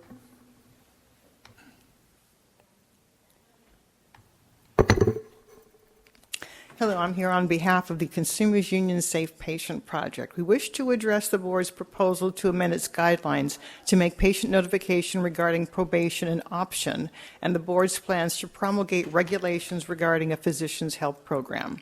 First, I would like to address a proposal regarding notification when a physician is on probation. The board proposes that notifications be an optional condition of probation. We strongly urge you to make such a notification a standard condition of probation in the cases of doctors who are on probation for serious offenses. In these cases, patient notification should always be required. Patients have a right to know that their physician is being disciplined and is on probation. The board suggests two possible forms of this notification. One option calls for a sign in the physician's office. We support such a sign, which would make information about contacting the medical board for further information. We also support requiring that the physician include this information on any web-based advertising. The other option the board puts forward calls for the physician on probation to notify each patient in writing and requires that the patient sign an acknowledgement of receipt of the notification. The patient's signature and the log that a physician would be required to maintain would provide assurances that patients actually received the information. We recommend that the board include both of these options in its guidelines. We do not agree with the CMA that this is an unfair condition on a physician. Under the proposal, the board will be using its discretion about when to implement such options. Many doctors who are on probation have been brought before the board multiple times. Patients put their lives into the hands of these physicians and have a right to know. Also, we recommend that a report be made to the board in a public meeting at least once a year regarding how these options are used. And regarding the board's proposal to promulgate regulations regarding a physician health program, there are three recommendations we would like to make. One, the medical board would create a committee whose responsibility would be to have oversight over the physician health program. Two, regulation should clearly require that the physician health program follow the uniform standards strictly as the staff had proposed. And three, regulation should specify that under no circumstances should the MBC secretly refer a physician into this program. This board would make no referrals to the physician health programs other than those that are accompanied by an official board action. The board should not refer doctors to this program instead of taking a public action. And the MBC should only refer physicians into this program under the circumstances that include making the referral public information on the Physicians Breeze webpage. Thank you. Thank you, Ms. Hollingsworth. Any other public comment? Any comments on the phone? No comments on the phone. Thank you. Dr. Gnanet? Yes, Dr. Cross. I'd like to remind the public that I'm very proud that when the Consumers Union did a national survey of every state medical board in terms of availability of information about physicians who have had actions taken against them, that California was found to be the best state in terms of ease of access of this information. Thank you for reminding us that, and that was their research findings. So let's go to item number 25, update on public outreach, education, and wellness committee. Dr. Hawkins. The Public Outreach, Education, and Wellness Committee met yesterday afternoon. The first agenda item was presentation of physician burnout from Dr. Searle, who's a clinical professor in the Department of Family Medicine and Public Health and Psychiatry at the University of California, San Diego. Dr. Searles gave an informative presentation that covered physician burnout symptoms, statistics regarding physician burnout, the effect of burnout on patient care, and ways to prevent burnout. The next item was a discussion on the physician burnout survey, which was presented by Ms. Kirschmeyer. The FSMB would like to work with the medical board on this survey, which is being used in New York, and the board can include the relevant portions of the survey in its license renewal survey. The committee agreed it was a good idea to collect this type of information, and Dr. Levine will be working with staff to develop this survey. Thirdly, the committee received an update on the Check Up on Your Doctor License outreach campaign activities from Ms. Simones.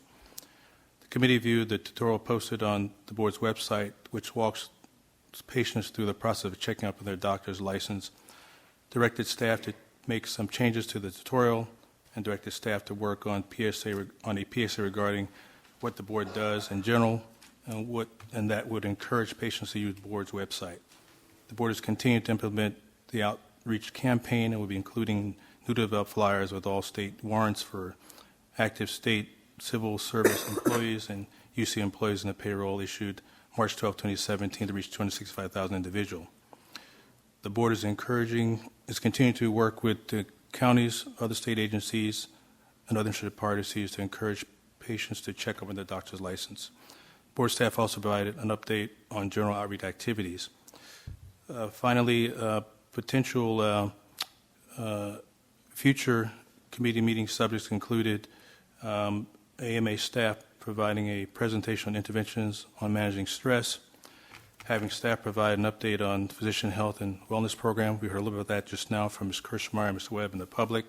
And thirdly, a presentation with an update on marijuana as it relates to health implications, the new law in California, et cetera. That's the end of my report. Thank you, Dr. Hawkins. Any questions from the members? Any public comment? Any comments on the phone? No questions on the phone. Thank you. I can see the tiredness. Next is, thank you, Dr. Dr. Hawkins. So next one is, what is it? Item 27. Update on Physician Assistant Board, Dr. Bishop.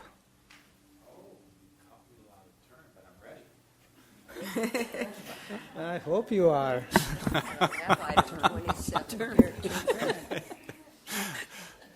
The Physician Assistant Board conducted its quarterly meeting in Sacramento this past Monday, January 23rd. Board staff informed members that the CME audit program is working and currently 45 licensees are randomly selected following the renewal of their license.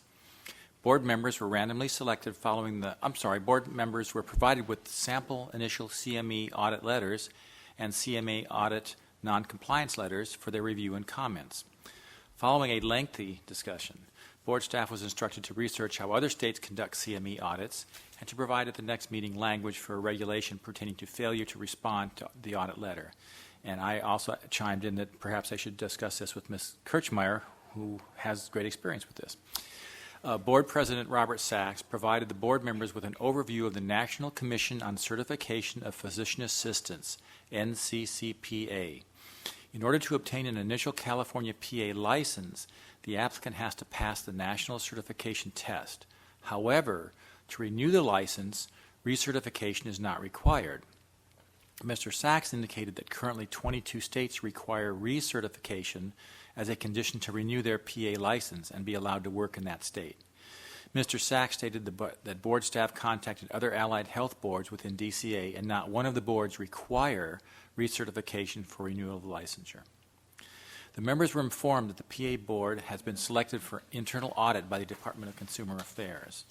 A presentation was provided for the members regarding the process and timeline for completion, thus allaying much of the angst associated with that. Gloria Castro, Senior Assistant Attorney General, provided the members with an informative overview of vertical enforcement. The California Academy of PAs, CAP, CAPA, provided an update on legislative and regulatory changes relevant to PA practice in Michigan, Iowa, and the Veterans Administration. Michigan legislation amends Public Act 379 to modernize the Michigan PA Practice Act, which includes removal of reference to supervision and deletion to participating physician and practice agreement.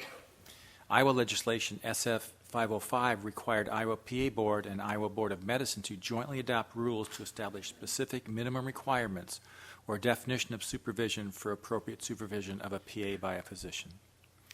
On May 25, 2016, the VA proposed to amend medical regulations in Part 17 of Title 38, Code of Federal Regulations, to permit full practice authority of 4 roles of VA advanced practice registered nurses when they were acting within the scope of their VA employment. Also, there was discussion with respect to the fact there currently is no expert PA involved in the initial evaluation of complaints against PAs, and the board is investigating, along with Ms. Kirchmeier, if this would be something reasonable to include in the enforcement process.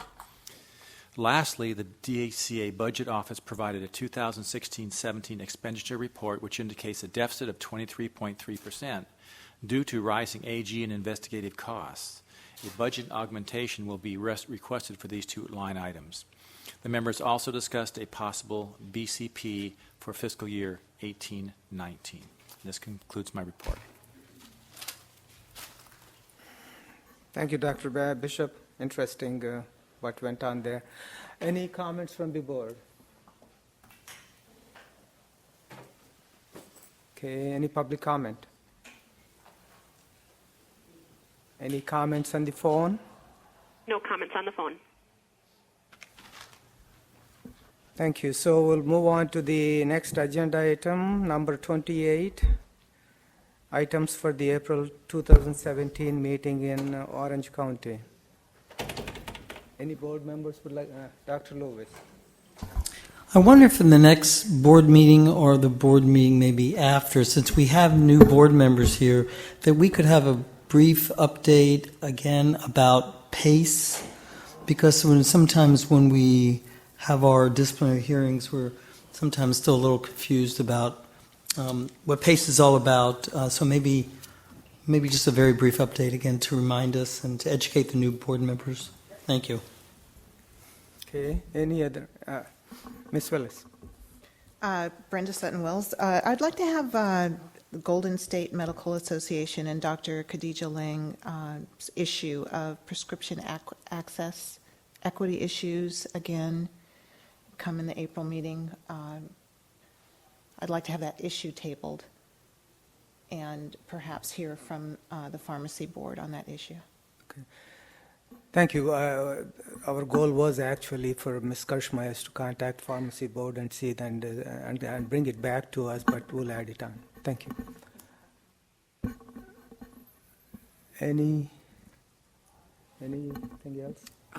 When we do the PACE sort of reintroduction, if we could add on that neurosurgeon that came and spoke to us around doctors and aging. Oh, yeah. Yeah.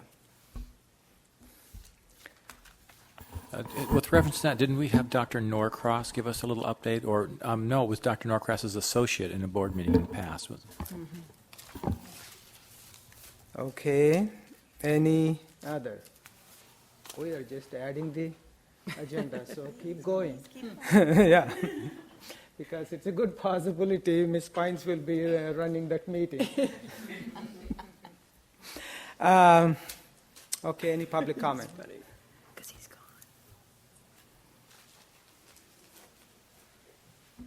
Okay, any comments on the phone? No comments on the phone.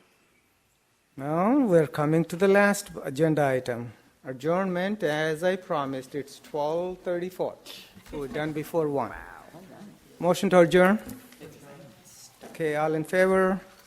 Aye. Any opposed? Thank you. We're done.